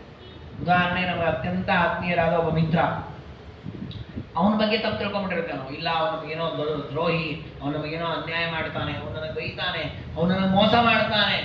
ನೋಡಿ, ಹಾಗಾದ್ರೆ ಅವನ ವಿಷಯದಲ್ಲಿ ನನಗೆ ತಪ್ಪಾದ ಜ್ಞಾನ ಇದೆ. ಇದನ್ನ ದೇವರು ನಮಗೆ ಕೊಡಬಾರದು ಅಲ್ವಾ? ಕೊಟ್ಬಿಟ್ರೆ ನೋಡಿ, ಉದಾಹರಣೆಗೆ ಮದುವೆ ಮಾಡಿಕೊಂಡು ನನ್ನ ಜೊತೆಗೆ 10-15 ವರ್ಷ ನನ್ನ ಹೆಂಡತಿ ಇದ್ದಾಳೆ. ಇದ್ದಕ್ಕಿದ್ದಾಗ ಅವಳ ಬಗ್ಗೆ ಸಂದೇಹ ಬಂದ್ಬಿಡ್ತಪ್ಪ. ಸಂದೇಹ ಬಂದ್ಬಿಟ್ಟು ಅವಳನ್ನು ಯಾವಾಗಲೂ ತಪ್ಪಾಗಿ ದೂಷಿಸ್ತಾ ಇದ್ಬಿಟ್ಟ ಅಂದ್ರೆ ಸಂಸಾರ ಹೇಗೆ ಸುಖವಾಗಿರ್ಲಿಕ್ಕೆ ಸರ್? ಹಾಗಾದ್ರೆ ನನ್ನ ಹೆಂಡತಿ, ನನ್ನ ಮಕ್ಕಳು, ನನ್ನ ಸುತ್ತಮುತ್ತಲಿನ ಪ್ರಪಂಚ, ಬಾಂಧವರು, ಇವರ ವಿಷಯದಲ್ಲಿ ಸರಿಯಾದ ಜ್ಞಾನ ಬರಬೇಕು, ಸುಳ್ಳು ಜ್ಞಾನ ಬರಬಾರ್ದು. ಮತ್ತೆ ನನ್ನ ಹೆಂಡತಿ, ನನ್ನ ಮಕ್ಕಳು, ನನ್ನ ಅಪ್ಪ, ನನ್ನ ಗಂಡ, ಇವರೇ ನನ್ನ ಮೋಸ ಮಾಡ್ತಾ ಇದ್ದಾರೆ ಅದು ಗೊತ್ತಾಗಬೇಕಲ್ಲ. ಕೆಲವೊಮ್ಮೆ ಪಾಪ ಅಂದ್ಕೊಂಡು ಅವರೇ ನಮಗೆ ಚೂರಿ ಹಾಕಿ ಬಿಡುತ್ತಾರೆ. ನಾವು ಅದನ್ನೇ ಸತ್ಯ ಅಂದ್ಕೊಂಡು ಹೋಗೋ ಪರಿಸ್ಥಿತಿ ಇರ್ತದೆ. ಅದಕ್ಕೆ ಹೇಳ್ತಾರೆ ಸಜ್ಞಾನ, ಸರಿಯಾದ ಜ್ಞಾನ ಬೇಕು. ಯಾವುದು ಸತ್ಯ, ಯಾವುದು ನೈಜವಾಗಿ ನಡೀತಾ ಇದೆ ಆ ಜ್ಞಾನ ನಮಗೆ ಬರಬೇಕು. ಸಜ್ಞಾನಂ ಸರ್ವದಾದಿ ಸಚ್ಚಾಸ್ತ್ರಾವರ್ತನೆ ರತಿಂ. ಇದು ನಮಗೆ ಆಸೆ ಎಲ್ಲಿರಬೇಕು ಅಂದರೆ ಒಳ್ಳೆಯದನ್ನ ಕೇಳೋದ್ರಲ್ಲಿ ಆಸೆ ಇರಬೇಕು. ಸಚ್ಚಾಸ್ತ್ರ ಅಂದರೆ ಒಳ್ಳೆಯದು, ವೇದಗಳು, ಶಾಸ್ತ್ರಗಳು, ಪುರಾಣಗಳು, ಅವುಗಳನ್ನು ಕೇಳೋದ್ರಲ್ಲಿಯೇ ರತಿ ಇರಬೇಕು. ಯಾಕೆ? ಅವುಗಳನ್ನು ಕೇಳಿ ಕೇಳಿ ಕೇಳಿ ಕೇಳಿ ಕೇಳಿ ಅಂತರಂಗ ಶುದ್ಧವಾಗತ್ತೆ, ಮನಸ್ಸು ನಿರ್ಮಲವಾಗತ್ತೆ, ಎಲ್ಲ ದುಃಖಗಳು ಉಪಶಮನವಾಗತ್ತೆ. ಹಾಗೆ ಸಚ್ಚಾಸ್ತ್ರ ವರ್ತನೆ ಇರತ್ತೆ. ಸತ್ಸಂಗಂ ಸತ್ಕ್ರಿಯಾ ಸ್ವರೂಪ ಯೋಗುತ್ತಾ ಆ ಥರ ಎಲ್ಲ ಜೀವಗಳು ಮನಸ್ಸೇ ಆಗಲಿ ಜ್ಞಾನ ಆಗಲಿ ಒಂದ್ಸಲಿ ಇದನ್ನು ಬದಲಾವಣೆ ಮಾಡೋಕ್ಕೆ ಭಗವಂತನ ಇಚ್ಛೆ ಇರಬೇಕಲ್ಲ. ನಮಗೆ ನಾವು ಮನುಷ್ಯನ ಪ್ರಯತ್ನದಲ್ಲಿ ಆಗುತ್ತಾ? ಸ್ವರೂಪಭೂತ ಯೋಗ್ಯತೆಯನ್ನು ಯಾರು ಬದಲಾಯಿಸಲ್ಲ, ದೇವರು ಅದನ್ನು ಬದಲಾಯಿಸೋದೇ ಇಲ್ಲ. ಮನಸ್ಸು ಹಂಗೆ ಇರುತ್ತಲ್ಲ. ಹೌದು, ಅದನ್ನು ದೇವರು ಬದಲಾವಣೆ ಮಾಡೋದೇ ಇಲ್ಲ. ಆದ್ರೆ ಇಲ್ಲಿಗ ಪ್ರಾರ್ಥನೆ ಹೇಳ್ತಾ ಇರೋದು ಏನನ್ನ ಅಂತಂದ್ರೆ, ಸಜ್ಜನರು ಅಂತ ಏನಿದ್ದೇವೆ ನಾವು ಸ್ವರೂಪತಃ ಒಳ್ಳೆಯವರೇ, ಆದ್ರೆ ಸಂಘದಿಂದ ಕೆಟ್ಟವರಾಗಿರುತ್ತೆ. ಆ ಕೆಟ್ಟದನ್ನು ಪರಿಹಾರ ಮಾಡ್ಕೊಳ್ಳಿಕ್ಕೆ ಈ ಪ್ರಾರ್ಥನೆ ಅಷ್ಟೇ. ಈಗ ದುರ್ಜನರು ಅಥವಾ ಸ್ವರೂಪತಃ ಕೆಟ್ಟವಂತಹ ಕಲಿ ಮೊದಲಾದ ಪಾಪಿಗಳಿದ್ದಾರೆ, ಅವರಿಗೆ ಈ ಪ್ರಾರ್ಥನೆಯನ್ನು 10 ಬಾರಿ ಮಾಡಿರೋದೇನು ಬದಲಾವಣೆ ಆಗೋದಿಲ್ಲ. ಯಾಕೆಂದ್ರೆ ಸ್ವರೂಪವೇ ಕೆಟ್ಟದಿದೆ. ಜೊತೆಗೆ ಅವ್ರಿಗೆ ಈ ಪ್ರಾರ್ಥನೆ ಮಾಡಿದ್ರೆ ಮನಸ್ಸು ಬರಲ್ಲ, ಅವ್ರು ಮಾಡೋದೂ ಇಲ್ಲ. ಆದ್ರೆ ಸಜ್ಜನರು ಅಂತ ಏನಿದ್ದಾರೆ ಇವ್ರು ಒಳ್ಳೆಯವರು ಪಾಪ, ಆದ್ರೆ ಏನ್ ಮಾಡೋದು, ದುರ್ಜನರ ಸಹವಾಸ ಕೆಟ್ಟೋಗ್ಬಿಟ್ಟಿದ್ದಾರೆ. ಅವರನ್ನು ತೊಳೆದು ಉದ್ಧಾರ ಮಾಡಬೇಕಲ್ಲ, ಅವರನ್ನು ಉದ್ಧಾರ ಮಾಡಲಿಕ್ಕೆ ಪ್ರಾರ್ಥನೆ. ಹಾಗೆ ಅಂದ್ರೆ ನಮ್ಮಲ್ಲಿ ಒಂದು ಬಟ್ಟೆ ಇದೆ, ಅದು ಬಿಳಿಯಾದ ಬಟ್ಟೆ, ಏನೋ ಒಂದಿಷ್ಟು ಕಶ್ಮಲ ಅಲ್ಲಿ ಇಲ್ಲಿ ಮಣ್ಣು ಗಿಣ್ಣು ಹತ್ಕೊಂಡು ಹೊಲಸಾಗಿದೆ, ಅದನ್ನು ನಾವು ಸೋಪ್ ಹಾಕಿ ನೀರು ಹಾಕಿ ಎಲ್ಲ ಮಾಡಿ ಚೆನ್ನಾಗಿ ಮಾಡಿ ಒಗೆದು ಒಣಗಾಕಿ ಶುದ್ಧ ಮಾಡಿಕೊಳ್ತೇವೆ. ಇರೋದೇ ಕಪ್ಪು ಬಟ್ಟೆ ಅದು, ಅದಕ್ಕೆ ನೀವು ಮಣ್ಣು ಹತ್ತಿದೆ ಮತ್ತು ಅದಕ್ಕೆ ಏನು ಎಷ್ಟು ಹೋಗೋದ್ರಲ್ಲಿ ಬಿಳಿ ಆಗೋದು, ಕಪ್ಪೆ ಬಟ್ಟೆ, ಬಟ್ಟೆ ಕಪ್ಪಿದೆ, ಅದನ್ನೇನು ಮಾಡ್ಲಿಕ್ಕೆ ಬರಲ್ಲ. ಹಾಗಾಗಿ ಇದು ಸೋಪ್ ಇದ್ದ ಹಾಗೆ ಪ್ರಾರ್ಥನೆಗಳೆಲ್ಲ. ಇದು ಒಳ್ಳೆ ಬಟ್ಟೆ ಇದ್ದು ಅದಕ್ಕೆ ಮೇಲೆ ಅಂಟಿದ್ರೆ ಅದನ್ನು ಕ್ಲೀನ್ ಮಾಡ್ಕೊಡೋದು. ಬಟ್ಟೆನೇ ಕೆಟ್ಟದಿದ್ರೆ ಅದನ್ನ ಏನು ಮಾಡೋಕ್ಕಾಗಲ್ಲ. ಹಾಗಾಗಿ ಇಲ್ಲಿ ಪ್ರಾರ್ಥನೆ ಮಾಡಿ ಸಜ್ಜನ ವಿಷಯ ಸಜ್ಞಾನಂ ಸರ್ವದಾ ದೇಹಿ ಸಚ್ಚಾಸ್ತ್ರ ವರ್ತನೆ ಸತ್ಸಂಗಂ. ದೇವರೇ ಸಚ್ಚಾಸ್ತ್ರಗಳನ್ನು ಕೇಳುವಲ್ಲಿ ನಮ್ಮ ಪ್ರವೃತ್ತಿ ಆಗುವಂತೆ ಸಜ್ಜನರ ಸಂಘ ಮಾಡುವ ಆಸಕ್ತಿ ಕೊಡು. ನೋಡಿ ಇದೆಲ್ಲ ನೋಡಿ ದೇವರನ್ನ ಪ್ರಾರ್ಥನೆ ಮಾಡ್ಬೇಕು ನಾವು. ಇದು ಎಷ್ಟೋ ಜನ್ಮದಲ್ಲಿ ನಾವು ಮಾಡಿದ್ದೇವೆ ಪ್ರಾರ್ಥನೆ, ಅದಕ್ಕೆ ದೇವರು ನಮಗೆ ಇವತ್ತು ಕೊಟ್ಟಿದ್ದಾನೆ. ನಮಗೆ ಇವತ್ತು ಕೊಟ್ಟಿದ್ರೆ ಮಹತ್ವ ನಮ್ಗೆ ಗೊತ್ತಿಲ್ಲ ಅಲ್ವಾ. ಇವತ್ತು ನೋಡಿ ದೇವರ ರೂಪಗಳನ್ನು ನೋಡ್ತೇವೆ, ದೇವರ ವಿಗ್ರಹಗಳನ್ನು ನೋಡ್ತೇವೆ, ಪ್ರದಕ್ಷಿಣೆ ಹಾಕ್ತೇವೆ, ನಮಸ್ಕಾರ ಮಾಡ್ತೇವೆ. ಅಯ್ಯೋ ನಾನು ಬದ್ರಿಗೆ ಹೋಗ್ಬೇಕು, ಪ್ರಯಾಗಕ್ಕೆ ಹೋಗ್ಬೇಕು, ಅಯೋಧ್ಯೆಗೆ ಹೋಗ್ಬೇಕು ಅಂತ ಇಚ್ಛೆ ಪಡ್ತೇವೆ, ಹೋಗ್ತೇವೆ, ಅಲ್ಲಿಂದಷ್ಟು ಪ್ರದಕ್ಷಿಣೆ ಹಾಕ್ತೇವೆ, ಅಲ್ಲಿಂದಷ್ಟು ಸೇವೆ ಮಾಡ್ತೇವೆ. ಇದೆಲ್ಲ ಮಾಡ್ತಾ ಇದ್ದೇವೆ. ಇದರಲ್ಲಿ ಹೇಗೆ ಸಾಧ್ಯ ಆಗಿದೆ ಅಂದ್ರೆ, ಎಷ್ಟೋ ಜನ್ಮದಲ್ಲಿ ನಾವು ಪ್ರಾರ್ಥನೆ ಮಾಡಿದ್ದೇವೆ, ಆ ಜನ್ಮದಲ್ಲಿ ಏನು ಸಾಧನೆ ಮಾಡಿಲ್ಲ. ಅವು ಬರೀ ಕೂತು ದೇವರೇ ದೇವರೇ ಮಾಡಿಸು ಮಾಡಿಸು ಮಾಡಿಸು ಅಂತ ಪ್ರಾರ್ಥನೆ ಮಾಡಿದ್ವಿ, ಅದು ದೇವರು ಈ ಜನ್ಮದಲ್ಲಿ ಕೊಟ್ಟಿದ್ದಾನೆ. ಹಾಗೆ ಈ ಜನ್ಮದಲ್ಲೂ ನಾವು ಮತ್ತೆ ಪ್ರಾರ್ಥನೆ ಮಾಡಿಕೊಂಡ್ರೆ ಮುಂದಿನ ಜನ್ಮಗಳಲ್ಲೂ ಕೊಡ್ತಾನೆ ದೇವರು. ಅದಕ್ಕೆ ರಾಜರಂತಾರೆ ಸತ್ಸಂಗಂ, ಸಜ್ಜನರ ಸಂಘ ಕೊಡು ದೇವರೇ. ಸತ್ಕ್ರಿಯೆ, ಒಳ್ಳೆ ಕೆಲಸ ನಾನು ಮಾಡುವಂತಾಗ ಅದನ್ನು ಬಯಸ್ತಾ ಇರಬೇಕು. 4 ಕೆಟ್ಟ ಕೆಲಸ ಮಾಡಿದ್ರೆ ಒಂದು ಒಳ್ಳೆ ಕೆಲಸ ಮಾಡ್ತೀವಿ, ಬಯಸದೇ ಇದ್ರೆ ಬರೀ ಕೆಟ್ಟದೇ ಆಗುತ್ತೆ. ಪಾದೋತು ಕ್ಷೇತ್ರ ಸರ್ಪಣೆ, ದೇವರೇ ನಿನ್ನ ಕ್ಷೇತ್ರಗಳನ್ನ, ನಿನ್ನ ಪ್ರತಿಮೆಗಳನ್ನ ಸಂದರ್ಶನ ಮಾಡುವ ವಿಷಯದಲ್ಲಿ ನನ್ನ ಪಾದ ಸಂಚಾರ ಮಾಡಿ. ನೋಡಿ ಹಿಂದೆ ಹೇಳಿದ್ರು, ಲೋಕಕ್ಕೋಸ್ಕರ ಲೋಕವಾರ್ಥ, ಲೋಕದ ಸಂಚಾರ, ನಾನಾ ವಿಧವಾದ ಊರುಗಳನ್ನು ತಿರುಗೋದೇನಿದೆ ಇದೆಲ್ಲ ಪಾಪ ಸಾಧನ, ಅದನ್ನು ಮಾಡಿಸ್ಬೇಡ ಅಂತ ಪ್ರಾರ್ಥನೆ ಮಾಡಿದ್ರು. ಅದೇ ತೀರ್ಥಕ್ಷೇತ್ರ ಯಾತ್ರೆ ಮಾಡೋದಾದ್ರೆ ಈ ಪಾದಗಳು ಗಟ್ಟಿಯಾಗಿರಲಿ, ಚೆನ್ನಾಗಿ ನಡ್ಕೊಂಡು ಹೋಗಿ. ಶ್ರೀ ಮಧ್ವಶಾಸ್ತ್ರ ಶ್ರವಣೆ ನಿಯಂಶ ಶ್ರವಣೆ ಸದಾ ಅಯಾಸ್ಯ ಚಕ್ಷೋಶಿಷಮೇ ದರ್ಶನೆ ಸನ್ನಿಯೋಜಯ. ಇನ್ನು ಕಿವಿ ಏನು ಮಾಡಬೇಕು ಅಂದ್ರೆ, ಶ್ರೀ ಮಧ್ವಶಾಸ್ತ್ರ ಶ್ರವಣೆ, ಮಧ್ವಾಚಾರ್ಯರ ಗ್ರಂಥಗಳನ್ನು ಶ್ರವಣ ಮಾಡಲಿಕ್ಕೆ ಈ ಕಿವಿ ಉಪಯೋಗ ಆಗಬೇಕು. ಈ ಕಿವಿಯಿಂದ ಬೇರೆ ಏನೋ ಕೇಳಬಾರ್ದು, ಮಧ್ವಾಚಾರ್ಯ ಗ್ರಂಥಗಳನ್ನೇ ಕೇಳಬೇಕು. ಅಲ್ರಿ ಇದು ಹೀಗ್ಯಾಕೆ ಹೇಳ್ತೀರಿ ನೀವು, ವೇದವ್ಯಾಸರು ಅಷ್ಟು ಗ್ರಂಥ ಬರೆದಿದ್ದಾರೆ, ಬರೀ ಮಧ್ವಾಚಾರ್ಯ ಗ್ರಂಥಗಳನ್ನೇ ಕೇಳಬೇಕು ಅಂತ ಯಾಕೆ ಹೇಳ್ತೀರಿ? ಕಾರಣ ಇಷ್ಟೇ, ವೇದವ್ಯಾಸ ದೇವರು ಏನೆಲ್ಲ ಗ್ರಂಥ ಬರೆದಿದ್ದಾರೆ ಆ ಎಲ್ಲ ಗ್ರಂಥಗಳನ್ನು ಹೇಗೆ ಅರ್ಥ ಮಾಡ್ಕೋಬೇಕು ಅಂತ ತಿಳಿಸಿಕೊಟ್ಟಿದ್ದೇ ಮಧ್ವಾಚಾರ್ಯ. ರಾಮಾಯಣ, ಮಹಾಭಾರತ, ಪಂಚರಾತ್ರ, ಬ್ರಹ್ಮಸೂತ್ರ, ಉಪನಿಷತ್ತುಗಳು ಎಲ್ಲ ವಾಂಗ್ಮಯ, ವೇದವ್ಯಾಸ ದೇವರು ಕೊಟ್ಟಿರತಕ್ಕ ಅಷ್ಟೂ ವಾಂಗ್ಮಯಗಳನ್ನು ಹೇಗೆ ಅರ್ಥ ಮಾಡಿಕೊಳ್ಳಬೇಕು. ರಾಮಾಯಣ ಮಹಾಭಾರತಗಳಲ್ಲಿ ಅನೇಕ ಗೊಂದಲಗಳಿವೆ. ಸಿಂಪಲ್ ಆಗಿ ಹೇಳಿದ್ರೆ ಪ್ರಸಿದ್ಧ ಒಂದು ದೃಷ್ಟಾಂತ ಕೊಡ್ತೇನೆ ನಾನು. ಭಾಗವತದಲ್ಲಿ ಈ ಭೀಮಸೇನ ದೇವರ ಶಿರೋರತ್ನ, ಇದು ಅಶ್ವತ್ಥಾಮಾಚಾರ್ಯ ಶಿರೋರತ್ನ, ಈ ದ್ರೌಪದಿ ದೇವಿಯ ಮಕ್ಕಳನ್ನ ಅಶ್ವತ್ಥಾಮಾಚಾರ್ಯ ಕೊಲ್ತಾರೆ 18 ದಿನದ ಯುದ್ಧ ಆದ ಮೇಲೆ. ಕೊಂದಾಗ ಅಶ್ವತ್ಥಾಮಾಚಾರ್ಯ ಅಟ್ಟಿಸ್ಕೊಂಡು ಹೋಗ್ತಾರೆ ಭೀಮಸೇನ ದೇವರು. ಅಟ್ಟಿಸ್ಕೊಂಡು ಹೋಗಿ ಅವರ ತಲೆಯಲ್ಲಿರತಕ್ಕ ಶಿರೋರತ್ನವನ್ನು ಪಡೆದುಕೊಳ್ಳುತ್ತಾರೆ. ಇದು ಮಹಾಭಾರತದಲ್ಲಿರುವ ಕಥೆ, ವೇದವ್ಯಾಸರು ಬರೆದ ಕಥೆ. ಅದೇ ಭಾಗವತದಲ್ಲೂ ಈ ಕಥೆ ಇದೆ. ಅಲ್ಲಿ ಏನು ಬರುತ್ತೆ ಅಂದರೆ, ಅರ್ಜುನರು ಆ ಶಿರೋರತ್ನವನ್ನು ಇಸ್ಕೊಂಡು ಹೋಗ್ತಿದೆ. ನೋಡಿ, ಮಹಾಭಾರತದಲ್ಲಿ ಭೀಮಸೇನ ದೇವರು ಅಂತಿದೆ, ಭಾಗವತದಲ್ಲಿ ಅರ್ಜುನರು ಅಂತಿದೆ. ಏನು ನಿರ್ಣಯ ಹೇಗೆ ಓದ್ತೀರಿ ಹೇಳಿ? ಎರಡು ವೇದವ್ಯಾಸರೇ ಬರೆದದ್ದು.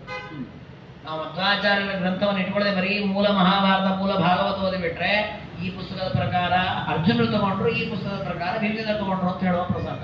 ಸತ್ಯ ಯಾವುದು? ನಿರ್ಣಯ ಇಲ್ಲ. ಆದರೆ ಆಚಾರ್ಯರು ಭಾಗವತಾತ್ಮದಲ್ಲಿ ನಿರ್ಣಯ ಮಾಡಿದ್ರು, ಮಹಾಭಾರತದಲ್ಲಿ ಹೇಳಿದ್ದೆ ಇತಿಹಾಸ. ಮತ್ತು ಹಾಗಾದ್ರೆ ಅರ್ಜುನ ತಗೊಂಡ್ರು ಒಂದು ಭಾಗವತದಲ್ಲಿ ಬರುತ್ತಲ್ಲ, ಅದು ಅಶ್ವತ್ಥಾಮಾಚಾರ್ಯ ಕನಸಿನಲ್ಲಿ ಕಂಡದ್ದು. ಅಶ್ವತ್ಥಾಮಾಚಾರ್ಯ ಮೊದಲು ಕನಸಿನಲ್ಲಿ ಆ ಯುದ್ಧವನ್ನೆಲ್ಲ ಕಂಡಿರ್ತಾರೆ, ಎಚ್ಚರವಾಗುತ್ತೆ, ಅಯ್ಯೋ ಹೀಗಾಗ್ಬಿಡುತ್ತೆ, ನಮ್ಮಲ್ಲಿ ತಪ್ಪಿಸ್ಕೊಳ್ಬೇಕು ಮತ್ತೆ ಓಡ್ತಾರೆ. ಆಗ ನಿಜವಾಗಿಯೂ ಆ ಘಟನೆ ನಡೀತದೆ. ಕನಸಿನಲ್ಲಿ ಕಂಡ ವ್ಯಕ್ತಿ ಅರ್ಜುನ, ನಿಜವಾಗಿ ಆದದ್ದು ಭೀಮಸೇನ ದೇವರು ಬಂದ. ಈ ಒಂದು ನಿರ್ಣಯವನ್ನು ಆಚಾರ್ಯರು ಸ್ಕಂದ ಪುರಾಣದ ವಾಕ್ಯದ ಮೂಲಕ ಕೊಟ್ಟಿದ್ದಾರೆ. ಇದನ್ನ ನಿರ್ಣಯ ಇಲ್ಲದೇ ಇದ್ರೆ ನೀವು ಮಹಾಭಾರತ ಭಾಗವತ ಎರಡನ್ನೂ ತಪ್ಪಾಗಿ ಅರ್ಥ ಮಾಡಿಕೊಳ್ಳುವ ಪ್ರಸಂಗ. ಹಾಗಾಗಿ ವಾದಿರಾಜರು ಸಾರು ದೇವರೇ, ಈ ಕಿವಿಯಿಂದ ನಾನು ಭಾಗವತ, ರಾಮಾಯಣ, ಮಹಾಭಾರತ, ಬ್ರಹ್ಮಸೂತ್ರ ಎಲ್ಲವನ್ನೂ ಕೇಳಬೇಕು. ಅದು ನೇರವಾಗಿ ಅದನ್ನು ಕೇಳಿದ್ರೆ ಸರಿಯಾಗಿ ಜ್ಞಾನ ಬರೋದಿಲ್ಲ.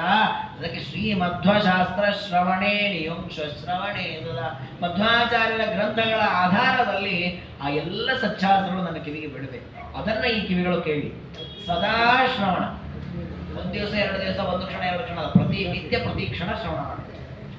ಹಯಾಸ್ಯ ಚಕ್ಷೋಷಿಜ ಮೇ ದರ್ಶನೇ ಸನ್ನಿಯೋಜಯ. ಹಯಗ್ರೀವ ರೂಪಿ ಪರಮಾತ್ಮ, ಈ ಕಣ್ಣುಗಳು ದೇವರ ರೂಪವನ್ನು ನೋಡ್ಲಿಕ್ಕೆ ವಿನಿಯೋಗವಾದ. ಕಣ್ಣುಗಳಿಂದ ಬೇರೆ ಏನೋ ನೋಡಬಾರದು, ಬೇಡವಾದನ್ನು ನೋಡಬಾರದು, ದೇವರ ರೂಪಗಳನ್ನೇ ನೋಡ್ತೀವಿ. ನೋಡಿ, ಸುಮ್ಮನೆ ಸರಳ ದೃಷ್ಟಾಂತ ನೋಡೋದಾದ್ರೆ, ನಮ್ಮ ಮೊಬೈಲ್ ಎಷ್ಟು ದೊಡ್ಡ ಸಾಧನ. ಎಲ್ಲರ ಕೈಯಲ್ಲೂ ಮೊಬೈಲ್ ಇದೆ. ಆ ಮೊಬೈಲಲ್ಲಿ ತುಂಬ ಗ್ರೂಪ್ಗಳಿರ್ತದೆ, ಎಲ್ಲರೂ ಆ್ಯಡ್ ಮಾಡ್ಕೊಂಡಿರ್ತಾರೆ. ಆ ಗ್ರೂಪ್ಗಳಲ್ಲಿ ಎಲ್ಲರೂ ತಂದೊಂದಿಷ್ಟು ಅಲ್ಲಿ ದೇವಸ್ಥಾನದ ಫೋಟೋ, ಇಲ್ಲಿ ದೇವರ ಫೋಟೋ, ಅಲ್ಲಿ ಯತಿಗಳ ಫೋಟೋ, ಅಲ್ಲಿ ವೃಂದಾವನ ಫೋಟೋ ಎಲ್ಲ ತಂದು ಹಾಕ್ತಾರೆ. ನಾವು ಅದನ್ನೆಲ್ಲ ಲಾಸ್ಟ್ ಹೊತ್ಬಿಟ್ಟು ಅದು ಯಾವುದು ನೋಡದೆ ಬೇಡ ಅದನ್ನು ನೋಡ್ತಾ ಹೋಗ್ತೀವಿ. ನೋಡಿ, ನಮ್ಮ ಕೈಯಲ್ಲೇ ಇದೆ ಸಾಧನ. ದೇವರದ್ದನ್ನು ನೋಡ್ಲಿಕ್ಕೆ ಬೇಕಾದಷ್ಟು ಉಪಯೋಗ ಇದೆ ಇಲ್ಲಿ. ನಾವು ಅದಕ್ಕಿಂತ ಹೆಚ್ಚು ಬೇಡ ಅದನ್ನು ನೋಡ್ತೇವೆ. ಅದಕ್ಕೆ ರಾಜನಂತಾರೆ, ಏನು ಮಾಡೋದು ದೇವರೇ, ನಮ್ಮ ಮನಸ್ಸು ಕಣ್ಣು ಎಲ್ಲ ಅತ್ಯಂತ ಆಕರ್ಷಿತವಾಗಿವೆ, ಹಾಗೆ ಹೋಗಬಾರದು ಕಣ್ಣು.